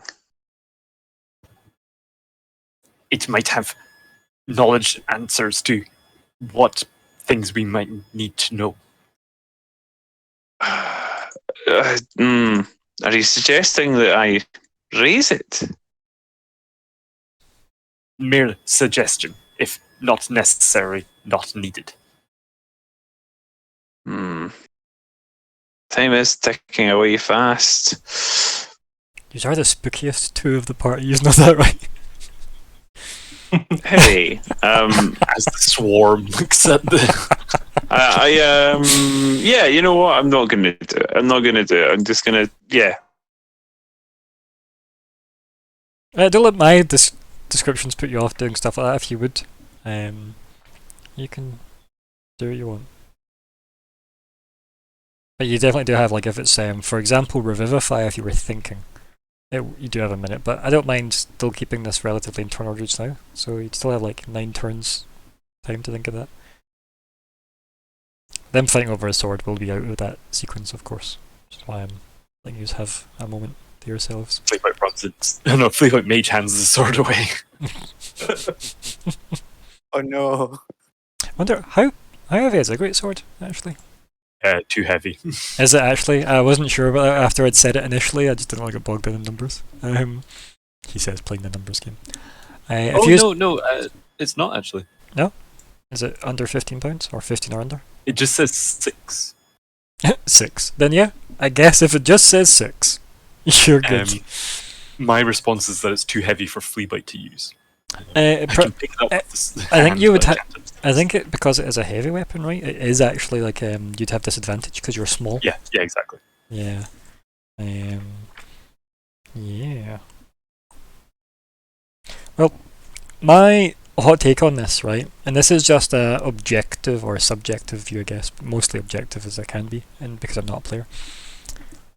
Thoden did get a club from the Giants, so maybe it should be fair that, you know, Eltrys gets the sword here. And it is his sword type, his weapon of choice type. However, I am not the players. I don't actually care who gets it, I'll be honest. But it is there. So. Sorry, guys. I was still responding to Fleabite there, and I cut out again. Well, how's that with what it was? Yeah. I think it was with a reception issue there. Yeah, so I was essentially responding to them, like, I don't know how much did you catch of what I said? None. Yeah, so basically Vanger would be kind of against raising him just to interrogate him. Like, he was happy to raise the giant because it would be his end of a deal, right? It would be like keeping his word. And bringing him back. He's not. Yeah, he's not eager to do that sort of thing willy-nilly, and he's not really eager to do it for personal gain, even if it is in aid of a good cause. to Vanguard, it's sort of the power is quite sacred. So, plus there's only a minute in which to do it, so probably out of time. No, I did say that I didn't mind. You must have been cut off by this point, but I did state that you had about 9 turns worth to make your decision if you really wanted to think it up. Fair enough. No, I don't think he's going to do it. Like, unless people press him to do it, unless Fleabite is really convinced it's a great idea, then it'd probably be possible to talk him into it, but it might not be easy to do it in a minute. So, observation, more of a it's a possibility. It's not something that I think. Also, no, it's a fair suggestion. It's just unfortunately I'm playing a character who's actually quite nice. No, I like Vanguard's like morality and stuff. I think it makes sense that he wouldn't want to like piss off his god and stuff, right? By like necessarily abusing the power. Yeah, he has kind of. They're kind of idiosyncratic, his views on when it is and isn't appropriate to raise the dead. It's interesting because you've drawn parallels between him and other characters previously. Dietrich would have absolutely no qualms about that. Dietrich would probably have already taken some body parts. We'll go over that in the wrap-up chat. While we're still in play at the moment, you two, what is the conversation between you? Right, you're both staring at this dead Gith. I'm in character, so look down at the dead Gith. There's the shiny greatsword. Look at each other longingly, both beat up. It's the scene.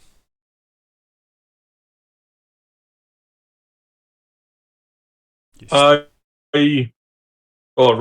Thomas does already pick up the sword, as he said, like the scene is what I've just described. These are both staring at it. It's on the ground. Look at each other. I want you to be in character, as per role playing. And who says what? I my attack roll on him again. I'm joking. No, the hypothetical went badly for you. I'm joking. It's actually 50-50. I was going to say it was 50-50 who'd win this fight, given your current states, to be fair. Yeah. But yeah, if you don't do anything, Ridge is about to fall off anyway. So I would probably like kick the sword, like not kick it, but like kind of move it away from the Gith's hand, right? Right. Yeah. And then kind of nod at it, and then look at Thoden and say, "Do you want the trophy?" You can have it. And with that, I pick it up. Okay. Take 11 seconds. No, I'm kidding. Oh no. Right. So let me find your sheet.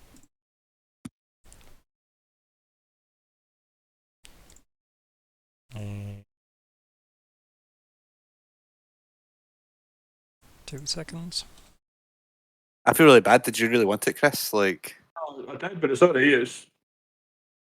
Given that it's your weapon and not mine, you can have it. I can take it to like a key cutter. Does that work? No. My question is, was it the sword that had the psychic damage as well?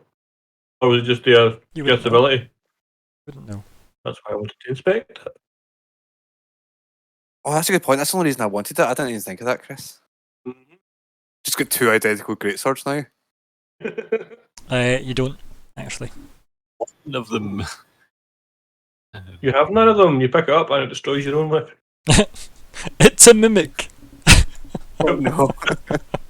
I mean, could you wield a mimic? If the mimic was as a sword, yes.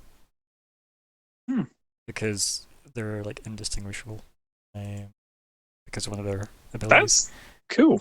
Yeah. Also, GMs can do what the fuck they want. Like, yeah. But behaviourally, would a mimic ever tolerate being wielded? If you kept feeding it gold, yeah. If you had if you had a rapport with it, yeah. Like some old puzzles were like door puzzles where you could feed the door gold and it would let you past because the door's a mimic. Like it's kind of funky.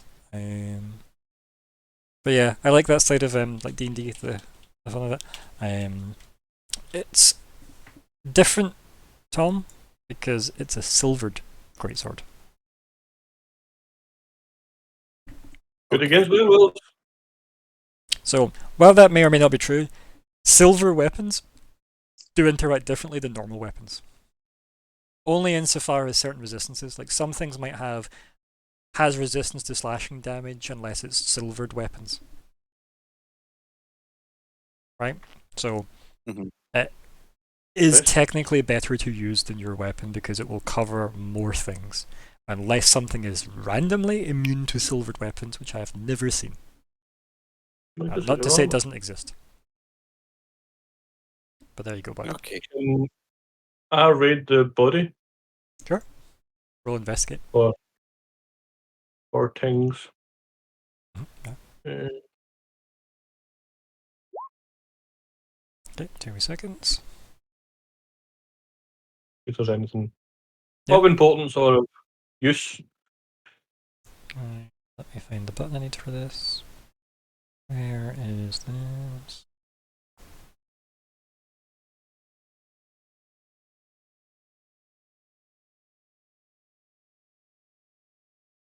You find... Let's see. You find 30 gold. Nice. There was Electrum, but I have just converted it into gold. Because that Electrum doesn't exist. Yeah, that's what you find on this thing. But nothing else. Okay. Yeah.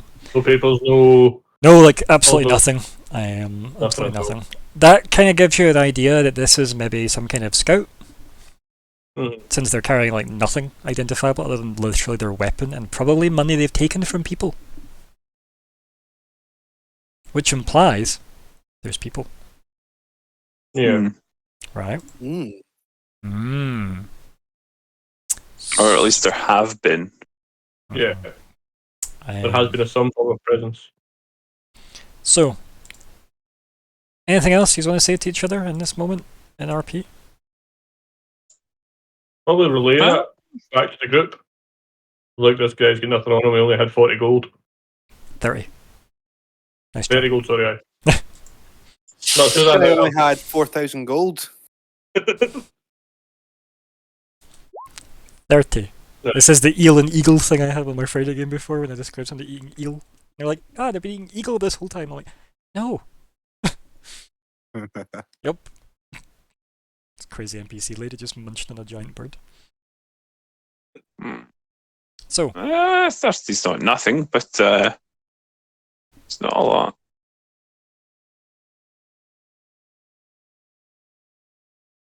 Do we rest just now? Do we set up a camp and long rest or short rest between this interaction? So I'm going to remind you, based on your 18 investigate, your theory is this could possibly have been a scout, which implies they were watching this area for a reason, which would also imply if this person isn't reporting back within whatever their schedule is, this would be a terrible place to set up a camp. Didn't mean right here. But that's what. But you didn't say where, so I'm giving you everything your 18 can buy you. Right. Okay. Great place for a trap, though. Yeah. It's like what you walked into.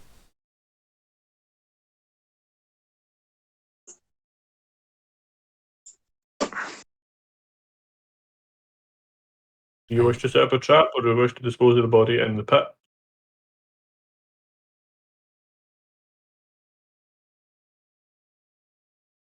Fleabite looks at bag, weighs the bag. Fleabite tries to remember. Fleabite took a big bite out of one of the Gith in the encounter. Yeah. I think it went badly from what I remember, but I don't really remember that much of it, other than I think you tried to offer Damien it. I think he actually ate it as well. Oh, that's true. I was thinking of a different encounter. I was thinking the one before Runestad. It could also have happened too. Because that was when the child was there.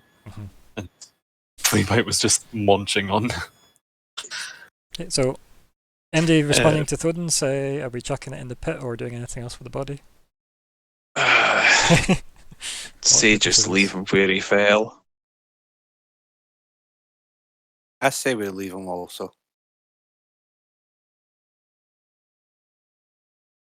Admiring your new shiny silvered sword, yeah. Yeah, what he said. Wiping my own blood off it. And a lot of Thodins. Yep. most of mine. Actually, yeah. The sword is bloodied, as Ryan would say. Yeah. So, if there's nothing there, I need Eltrys to make a wisdom save. Oh, Ryan. Good, Thomas. Let's see. Wisdom save. I could be immature. I want that clip. There you go. Oh, wait, I've still got advantage on, sorry. 1,010. So that's a good roll. It's alright. Not because my 2017 roll I got earlier. With my ridiculous 200 d20. Right. So you catch a reflection in the blade. Okay. Yep. And you turn and you face northward. And off in the trees you see the stag glowing majestically in amongst all the trees. It bows its head slightly and then turns half side on, if you will, looks at you, and then it turns away and walks in that direction. Maybe say my character shoots in the way. Walks in what direction? Northward. I put no visual cues on the map. Oh, right, I thought you... Right, okay. All that was my go voice. up. So... Okay. Yeah. Did you interpret that all okay?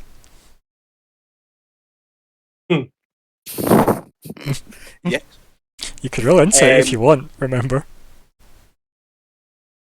Wait, roll insight? Yeah, why not? If you want to give... Yeah. Yeah. It's basically saying, can I roll to ask the GM for a clue? Yeah. Yeah, let's roll insight. Okay. Do it. Boom. Okay. Probably wants you to go with it. Oh, nice. Yeah. I didn't realise that. Yeah. Cool. In that case, obviously since obviously if we're facing that way, I'm in front of everyone, so I think I'd probably turn behind me and I'd first kind of question, I'd probably say did anyone else see the white stag? Then I'll say it's back again, and we should follow it north as a point off to the trees.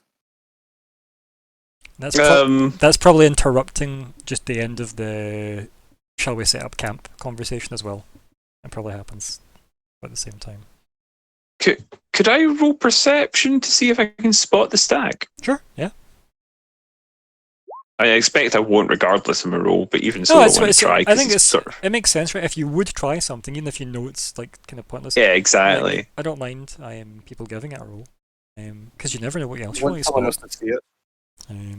But no, you have a look around, especially the kind of area he's indicating at, and no, there's no sign, no tracks of stag, nothing like that. And considering he's described that direction is where it was, and then this thing came out of it, it could just be stag madness. Hee. I suppose in that case, they'll sort of look around at everyone else and see if there's any indication that they're seeing what I'm not. Yeah. Casting a sort of skeptical glance around at the others. I haven't seen anything. How sure are you, Eltrys? I would bet my life on it. How do you know it's not a trap? So Thoden, the line you were looking for is you already bet mines on it. That was your line, just so you know. There you go. Big brain GM, well done. Thank you. I just think it's a heavy line to hit him with, right? Because you did technically go down in that fight. Yeah. So, because he was like, the stag's in that tree, and you're like, okay, I got my hammer, my shield, and oh my god, there's something slashing at me. And now I'm dead. Well, bled. Now I'm bled. Right. Also, Vanger, thank you very much for the heal and the revive. It's what I'm here for. Much appreciated. He sort of nods his head respectfully. He likes being acknowledged, obviously, but yeah, he does very much see himself as a healer. So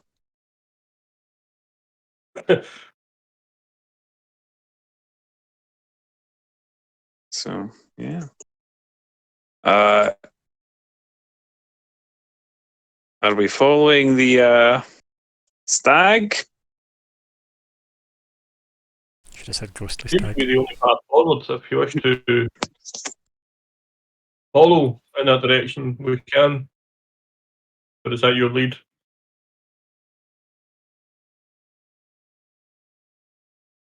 Eltrys, you're the one who spotted it. He says that with obvious meaning, is how I would put it. I think I was just gonna say like, I don't know. You just have please just trust me on it. There's something more to it. Yeah. Then lead the way. Yeah, I think I probably just kind of start slowly walking towards the north. Yeah, I say north loosely because I mean north of the map. Really, is what I mean. The direction. Based on that, because realistically, if the world map actually has like a north, south, east, west on it, you should probably be going kind of like southeast-ish. Yeah, I would think southeast. Yeah. So southeast is technically heading up the mountain. So that makes about as much sense as I can care to in this world. So yeah. So if we're following this, are we still heading up the mountain? Yeah. This is going up the mountain. It's not. Randomly goes. Just leads you to the exit. Bye. It takes us right back to Evershade. Like, okay. In the back. Here's you guys missed the wedding. I'm bringing you back. That's what it is. It's the wedding planner, of course. Yeah. Yep. White stag weddings. Oh, of course. Why didn't I think of it? There's a stag do joke in there somewhere. Stag do keep from. There you go. Yep. Well done. Thank you. Oh dear. And yes, Alexander, you beat me by 1 second. Yep. Gotcha covered. I know it's scary. I know. Resistance is futile. Well, I guess you just follow the mystery stag again, right? While they were just having that discussion, can Fleabite carve into the tree trunk? The drunk tree, yeah. That. Do you want to describe that for the people that can't see? It's like a triangle, but very messily done. So it's almost like the Zorro on the wood. But oh god, okay. Does it have like a triangle, is it? Inverted triangle. Does it have any meaning, Fleabite? More of a Fleabite was here, Fleabite fought. I think it's actually, isn't it meant to be an extremely simplified rat skull? Because it looks a bit familiar to me. I can't think where I've seen it. Is it maybe the Skaven emblem? Is that what you'd be maybe like? Could be used. Could you mistake it for that? Like, I mean, one could confuse the two. It's certainly possible. Yeah. Although you sure don't want to spend a bit more time, Fleabite, while they deliberate about ghost things and go ham on the tree. Who said ghost? Who said ghost? I like the simplicity. Okay. Ghost? So you carve that. That's fine. Yeah, you can carve that there. Yeah. I did do that the last time we fought them. So I just thought I'd do it again. So, in that case then, I'll move such a weird little dude to this screen. And I will say that the last shot we have is Fleabite carving that in, and then he scampers and catches up with everybody following Eltrys into the south, southeast, whatever the direction is. Southeast, south, southeast, east, south. Due south, yeah. And yeah, you head into that way. And the last shot we have is someone's hand just kind of like rubbing over the tree trunk, like just feeling out the marks in the tree that Fleabite left over. And then the camera kind of like pans up, and in the darkness we just see 2 green glowing eyes. And that's where we end the session. So, what would you like to name this session? A hostly stag. No. There was a name already. Right? Do you see why you wrote it? Because you wrote it down.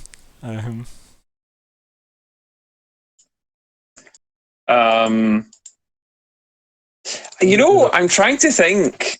I feel like there's something you could do with the fact that we had a green man and a stag. The green stag man. Yeah, you're right.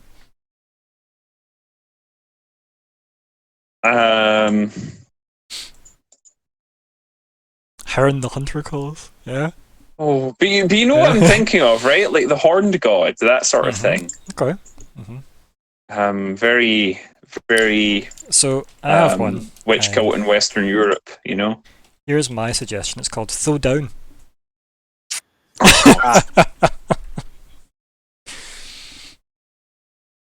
Yeah, resurrect the Goliath. Bad. Yep. Oh! How am I going to? This makes things awkward. Do you want to just tell us it and I'll type it for you, buddy? No, it's funnier if I okay. type it. Do a bunch of chats. I think you're in the Hunter calls. I did. I like that one. Yeah, I did say that. I think. I feel like I said it out loud. Come back stronger than the 90s trend. Yeah. All right. I feel like Xena's attacked by that statement, but okay. It's funny because it's a Taylor Swift lyric. Yeah. As we know, I don't know. Hilarious. Is this something that this group knows about me? I'm a Taylor Swift fan. Yes, it's not a meme. I just genuinely am. Somebody Save Me is also good. Was it Remy? I think it's. Oh yes, it's a good song. Yeah. Yeah, but yeah, you need to. It can't just be Somebody Save Me. It's got to be Somebody Save. You know. Also, Warrior Princess. Yep. Yep. Just Warrior Princess. Yep, with his new pretty sword. Yep. Look, that's got a vote already. Right. Anything else suggestion-wise? Because there's some good ones. Any thoughts? Yep. Okay. Is it a Gith or a Gith? Gith, G-I-T-H. Yeah? Is worth a great sword in the hand? Like, is that... Yep, that's sort of what I'm playing. Or in the chest in my case. Like, I was almost going to say heart, right? I was almost going to say a great sword in the heart, but then I thought... Oh! You're okay there, buddy? No! I didn't even think of that, yeah. So, yeah. Vote either more suggestions or votes. Put them in. I don't know. What's the rules on voting more than once? I'll ignore them. Okay. The rules, that is. Okay. Psychic damage, give me a sword head. Yeah.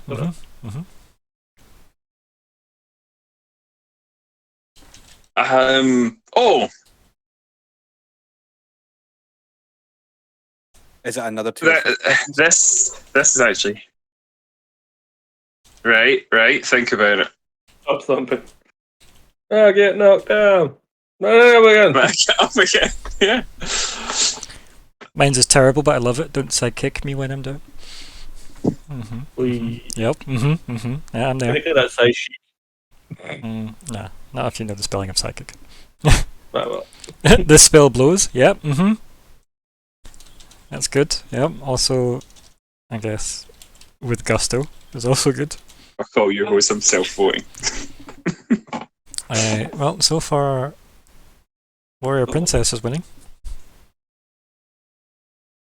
Yeah, boy. Back half, you spooky bitch. It's alright.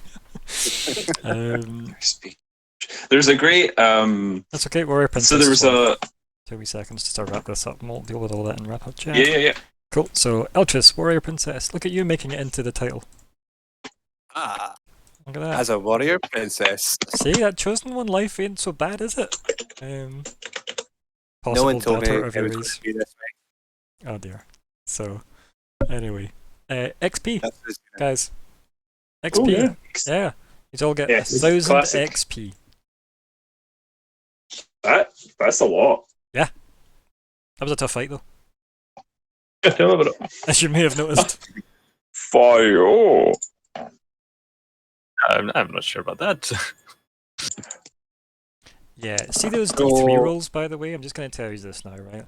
I originally designed this with 3 of those people, One was enough. and I was going to stagger them because they were going to just test your might, as it were, in some kind of combat that was Dun, dun, mortal. dun.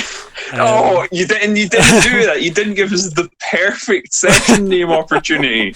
Mortal Kombat is still valid, right, as a session title, but Eltrys Warrior Princess won, sadly.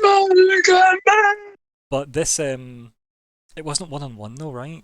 So I feel like it's not really the rules of, yeah.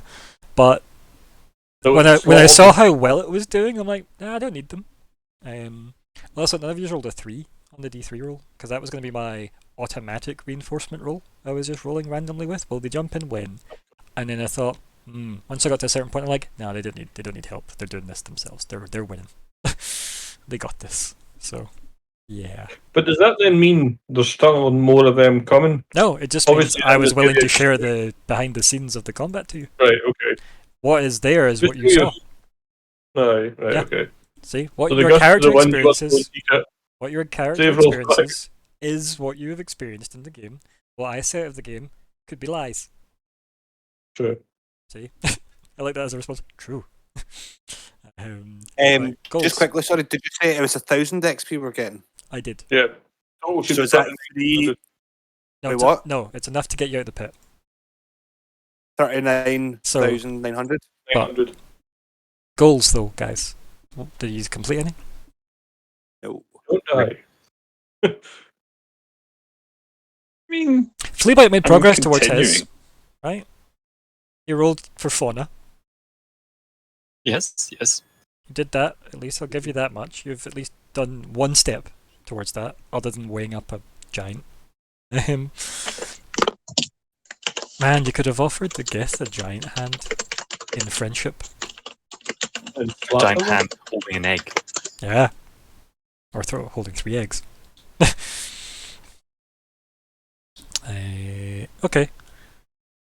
Do we think any other goals have happened? No? Okay, cool. No. Are we going to put in any other goals? Such as all of Colin's typing? Any other goals? Got a blank goal slot still. For the general goals. If I could think of anything, I would think of some. Okay. That's fine. Does MD have any other goal related business? Something like figure out where the scout came from. Sure. Yeah. Yeah, But something related to that, yeah. you kind of have decided to walk off and chase a ghost stag that only one of you can see, though. It's real, I promise. So yeah, like you can put that in, but it will become more difficult the more you move away from that site. What if instead of like finding out where the scout came from, it was more along the lines of something like finding out if there's any more Gith on the mountain? Like, would that maybe be better now? That's too vague, isn't it? It's also not really like there's no challenge there because you either Nah. find that out or not. You go, there's Gith. You just XP hits you. Thank you. Yeah, thanks, whatever that was. The XP Okay, winds terrible. blow past you. No, but it's not a terrible one. We can leave that in as a placeholder for now, but it definitely needs to be. It's unlikely to ever get done given the fact that you're moving away from the evidence. Yeah, which is fair. Did dispose of the body? Yeah, Well- well, you didn't. You left it. You just literally looted it and walked away. Like you did investigate it, but there was no clues on it saying camp here or whatever on like a map, Oh, yeah. or like the code to their locker with like a a dictaphone with their last thoughts on it, like a good old video game. But that's fine. We've at least got a goal slotted in there. We can narrow that down. It gives you a line of thinking. XP total should be what now, guys? 39. 39900. Correct. There we go. 39900 webams. And wrap up chat time. I'm going to start the wrap up chat by saying, sorry we never took a break. That's alright. I blanked on that. That's okay. Was two in the mix. The combat was flowing, you know? Yeah. So that was on me, guys. Always feel free to remind me, by the way, like, are we not doing a break? If it gets to 9 and I have not mentioned, or 10 past 9, and we're not in an RP heavy scene, and we've passed 10 past 9, I have forgot. Put it that way. So, yeah. It was only when it hit 10, I'm like, there's no point taking a break now at 10. Plus, I just assumed you would go in between turns at that point. So, either I way. usually just get anybody with me. Yeah. I like to take a break just because it gives people a wee disconnect anyway, right? It gives you that 5 minutes out of game mode to let your thoughts act normal. And also not on Twitch. It's also healthy to take a wee break. So, that is on me, guys. I know, right? Well, yeah, I the screen for like 4 or 5 hours every time I stream, so. Yeah. But regardless of that, that was a tough fight, guys. You did well.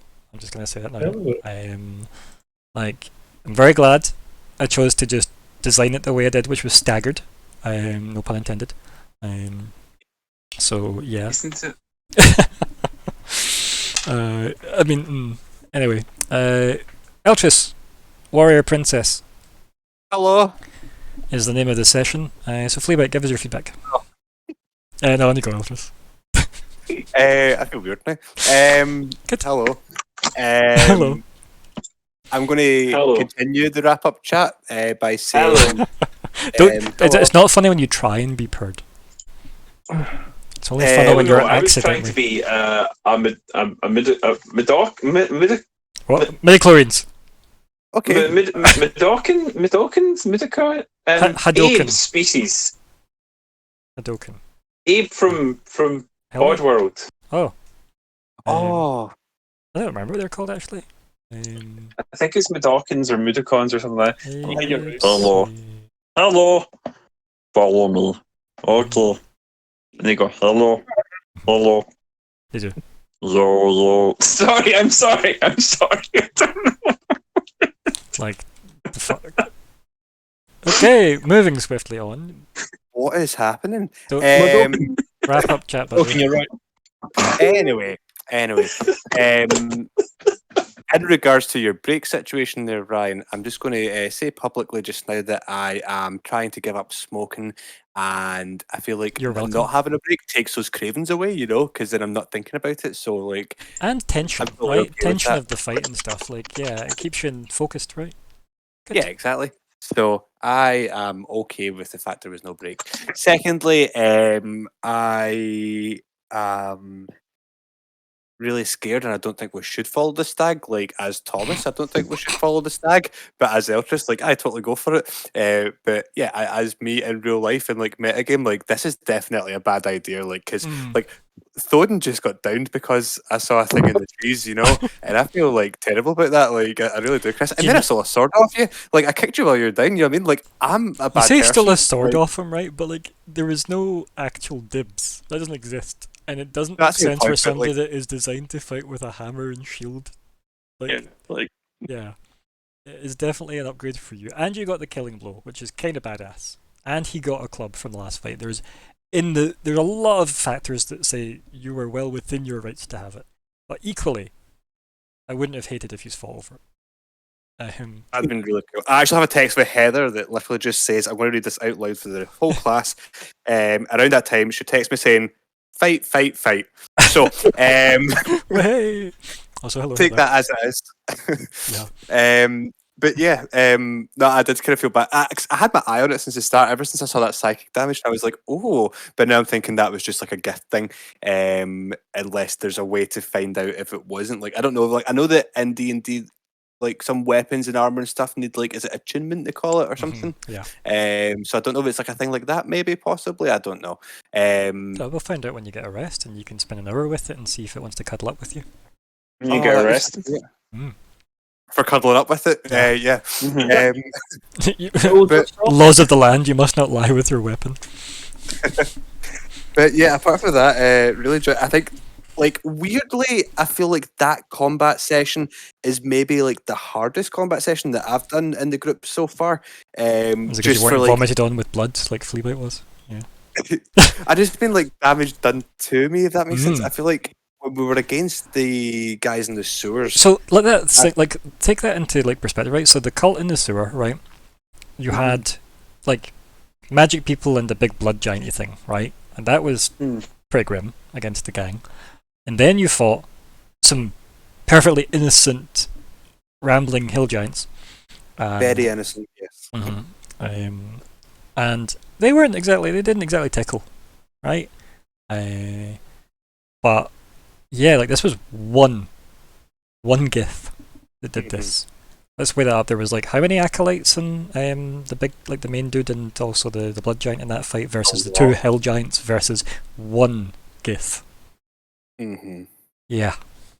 I can kind of understand with Eltrys' backstory about the Gith like killing the company, the soldiers. The company. I can totally understand that now that I've kind of went up against it. I'm like, yeah, that would actually make a lot of sense. Right. That happened. Yeah. And I'm surprised that I made it out alive twice now. Like, you know, like Yep. But yeah, as much as it was probably the hardest combat, still thoroughly enjoyed it. And narratively, it should be quite rewarding to like technically get a bit of revenge as the character, right? Yeah. Yeah. I feel like that's somewhat a bit of revenge, yeah, definitely. Right, so like, I don't know what your standard company of men is, but it'd be quite cool if your personal goal was to collect a silvered greatsword for each of the fallen soldiers. That would be a pretty cool goal. Would be, wouldn't it? How many soldiers do you think would be in it? I don't know. That's a conversation. We'll work on that later. But yeah, thoroughly enjoyed it. Quite good to. I feel like it's quite good. I know I'm rambling on now, but I'm just going to say the last thing. I feel like it's quite good that, especially for me and Chris anyway, because I know that we've never come up against the Gith. So I think it's quite cool that obviously, like, that's the whole point of this campaign was. Like, it's called the invasion, yeah. Yeah. So it's quite good to actually go up against them for once and actually see them. That was really interesting and kind of see them in action. And apart from that, I really enjoyed myself. And thanks for having me again. Not good. Good. No, yeah, it's definitely good to actually remind people the threat of the Gith as well. Very much an important factor there. Yeah, crazy efficient. In fact, they are just disgusting. Like, you wouldn't think just having 2 attacks on your turn, because obviously Eltrys has 2 attacks on his turn. Like, they are just crazy good. And it's the bonus damage that they get, right? That it really is that does sicken how strong they are, because obviously, yeah, you can resist the slashing side of it when you're raging, but you can't do anything against the psychic side of it, sadly. But yeah. they are strong boys. But yes, thank you very much. And speaking of other strong boy, Thoden. Yes. Yes. How was that? I died and came back. Well, I bled and came back. Yeah. Yup. Kind of shut myself a little bit, not gonna lie. Yeah, it's like, yeah, my brain can sometimes do math really quick, or it sometimes breaks and can't do any maths. It's 50-50 sometimes. When I saw that, my brain was like, okay, it's fine. He's not been killed. He was quite a way off that. So, I'll give you a wee bit more insight, right? So, your max health is what, 59? 59, yes. Right? So, I'm going to just say it's 60, so my brain can do easier maths, right? If you're at full health, and I hit you for 120 damage, you're dead outright. Yep. Right? Because I've done your health below 0. Does that make sense? Right?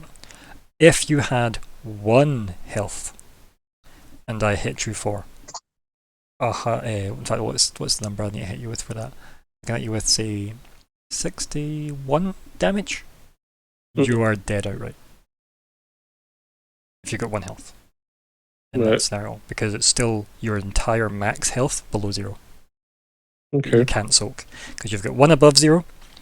So we can take that away. That gets us back to 60 damage, and then this hypothetical, that's your health total. That would kill you, the 61 damage. Yeah. So that's how it works. But see if I hit you with, you've got 1 health and I hit you with 60 damage, you're still only dying. There's no other change. Yeah. Yeah, it's pretty reasonable maths that way. The margins are huge, quite frankly. So the more health you have, the harder it is to be killed outright in one go, quite frankly.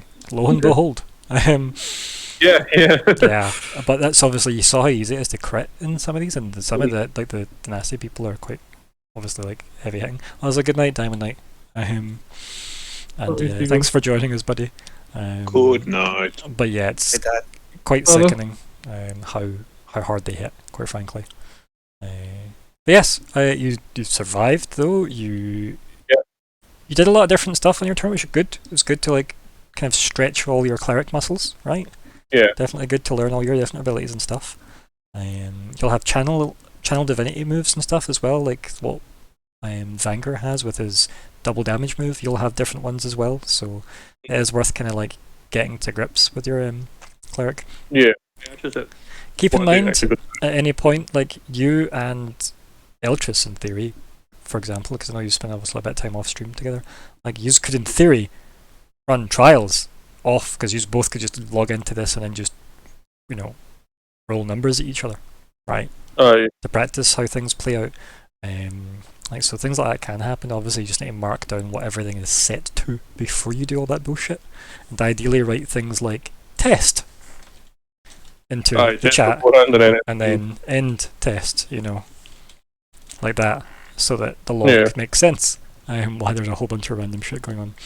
So, but like, anything else, bud? No, just I'm interested to see where this deer goes. Where that's going to unravel. Stag. Stag. Yeah. It's an expensive mistake to make. Yeah. Great deer here. Ah. Come on. Antlers. Ha. So anyway, anything else, bud? And a thanks to Vanguard again for. You're welcome. Yeah. Thanks for having me. I do appreciate it when people are willing to like thank healers, because I've played a healer in games and I'll refuse to heal something unless it's likely I will die in that scenario, because people aren't grateful for healers. Do you know that way? And I'm like, you're not really worth it then at this stage. Like, I won't let you die on my watch, but yeah, definitely not going to keep you above 0 if you're not going to be like grateful for it, you know? Yeah, that's fair. Because that could be my health I need. So, exactly. That's why I should never play healers, to be fair. Not reliable anyway. But no, it's good. Speaking of anger. Speaking of me. Hello. Hi. It was a nice little fight. There was definitely a challenge. He had good damage output. But I think that really demonstrates what happens when your healer is able to sort of sit back and heal, which you'll have noticed in very few fights has really been the case. Not that we've had tons of fights, but generally speaking, that's not been what's happened. And so I think the fact that we did have two, somewhat tankier characters, obviously more Eltrys than Thoden, but Thoden's, not saft. He's capable of taking a few hits. The fact that we had that more robust front line kind of allowed me and Fleabite to hang back and sort of do our thing. And it's a nice little bit of synergy, which I'm all about. Choose a character that you want to play, but I did consider that when picking Vanger. To add a bit of healing and a bit of a sort of mixed bag. He can do various things. He has a bit of control, a bit of damage. He's somewhat tanky. You have a lot of scope with your 2 spell lists. Yeah, but he's best at healing. And so... Especially your Grave Cleric stuff about the Circle of Mortality and stuff is so good, right? Because Circle of Mortality is crazy strong. I genuinely think it is one of the best abilities out there. That also gives you a cantrip. Again, sorry? Sorry? Does that also give you a cantrip? I'm pretty sure I read that. Circle of Mortality? So I get a cantrip from that subclass, but it improves the cantrip. Yeah. So Spare the Dying is it normally 5 yards or is it touch? Touch, yeah. Which is 5, essentially. Touch. So, yeah. It's normally touch and it makes it 30 feet. So it basically gives me the ability to put someone out of the dying condition from 30 feet away. Which is great. As a cantrip. Like, for example, if he had no healing ability and you were 30 feet away and there was lots of bad guys between the two of you, he could just point through the gaps in them and just say, spare the dying. And then you get to stabilize without rolling death saving throws from 30 feet away. Which is nice. That's amazing. Yeah. It's a great cantrip. And nice buff. I think as well. Yeah, it's very strong. It's a lovely little class. And honestly, as much as I like having him be the druidy type, I do feel if I were to do this character again, I would make him just a pure grave cleric. Because I actually think that thematically, it's a really strong theme. It's a really cool class idea.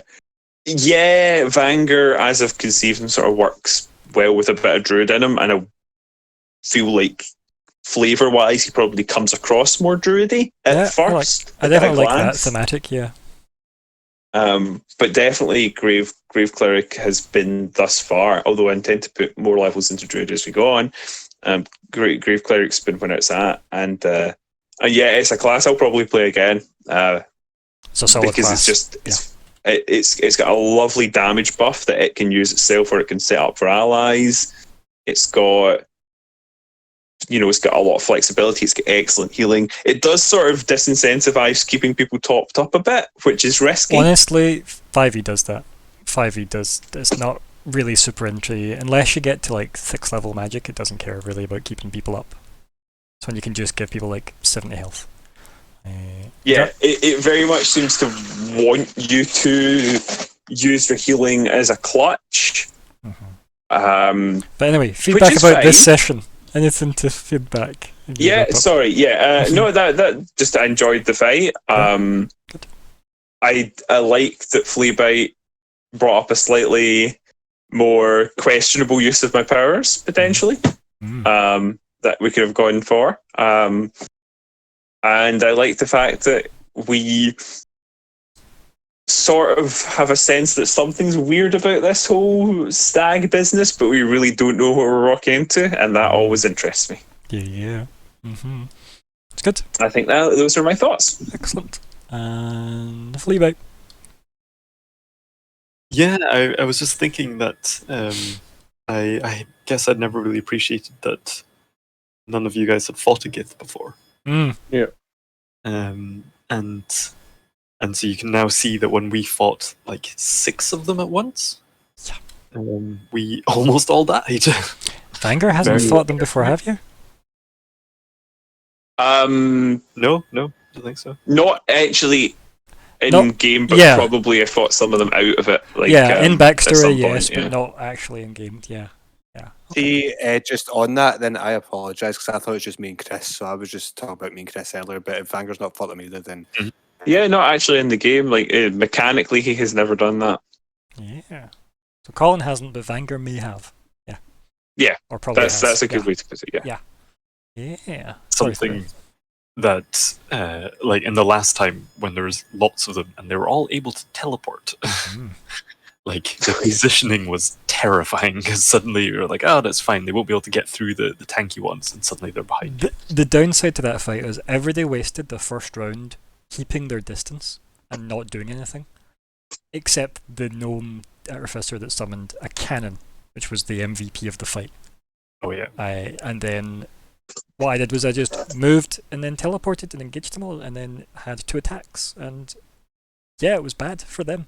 Because they went a whole was there 6 of you at the time? Was it 5? I think it was 6, right? So it was basically 6 turns not actually being used. It was awful action economy. And then our first full round, we all just rolled really badly. Like we all missed or something. Like we all had a really bad roll, and they all had a really good roll. And so. Yep. And when your artificer that can heal the tank chooses to use an AoE attack whenever these at 1 and 2 health. Yeah. Oh god, Tink, the fucking gnome artificer. Oh god. I think I told a couple of the gang after that, I'm like, That's the one Tink actually died in that session, right? So Tink narratively died and just got left of the game because his work schedule had changed, so it was perfect timing. But I literally said, if I was a player in this session, this is telling you how bad a player I probably am if I let my pettiness get the better of me. But I was like, I probably would just have killed him. Like as a character, if I was in a fight where he cast that on Everyday, making it guaranteed we're likely to lose, I'ma just kill him after the fight. It just feels right. He's a liability. But it was that level of, oh my god, it's such a bad move when you can heal the tank. But that was the chaos of tank. I swear by the strategy of just asking people why they're going to do something. Oh, we did. Oh. That was like a 10-minute discussion. You can watch so it all So he knew he was going to lose you the fight by doing that. You know, X got X in chat. Yeah. Right. Okay. Yeah. Yep. I got you. Crumbar the Paladin. Barbarian. So is that who that is? Yeah, that was Tink. He was in this game. He was a great little gnome artificer until he did that. But he died, so karma, you know. It was starting to lose him, to be fair. He was quite fun in the game, but my god, was that a terrible tactical decision. And never do that. If you have the choice to heal somebody or attack the whole party that need health, don't attack the whole party that need health. Just heal somebody. It would be like the equivalent, Chris, of you using a shatter on the whole group in that fight. Yeah. That would be bad. Only Tink's was magnify gravity, and it was like 2d10 or something stupid like that against like a 20-foot radius. Something. Yeah, it was madness. Anyway, sorry. It's an insanely powerful spell. It's actually. great. It's great. Play bite. So yeah, we having fought them and it being really bad when they are in number, it is rather terrifying. But like, because I think we did actually really well on this one. Only having one person go down, and that wasn't even for like a full round. They didn't have to roll any death saves. Yeah, I think we did really well. So I like Fleabag trying to impart the sense of threat, going, please don't take the victory from this. Learn the threat from this. Keep Fleabag alive. I did want to just at the beginning when I was like, psychically trying to these guys are bad, and don't take for granted that where he is now is where he will always be. Yeah, it's good advice, to be fair. Yeah, they are tricksy ones. Also, Vanguard, I don't know if you noticed, but I moved Cerebellum off the lineup because I felt like it was kind of redundant that she was next to you still as our little icon. Yeah, I did. Yeah, so I just moved it out. Reasonable choice. Sorry, Fleabite. You will be. And you know what? I don't feel bad about not being backup tank. That's not Fleabite. It's kind of a waste of the spell, in my opinion. Obviously, it's just my opinion. You play your character however you want, but like I feel like it's a good way to do backup tanking because it is like 50-50, is it not? So, like, it's pretty good. But that's if one of them teleports out of thin air and attacks them. That's what it's protecting. Oh yeah, like it's a good spell regardless. Mirror image is glorious. But yeah, I just thought it was funny. It was like, you want to kind of get the mileage of a spell, and you go, but then I might get hit. True. It's a difficult thing to weigh up mid-fight, especially since Fleabite does know how dangerous these things are. First, second, and third hand probably, and giant hand. So it'll be interesting to see if there are more about.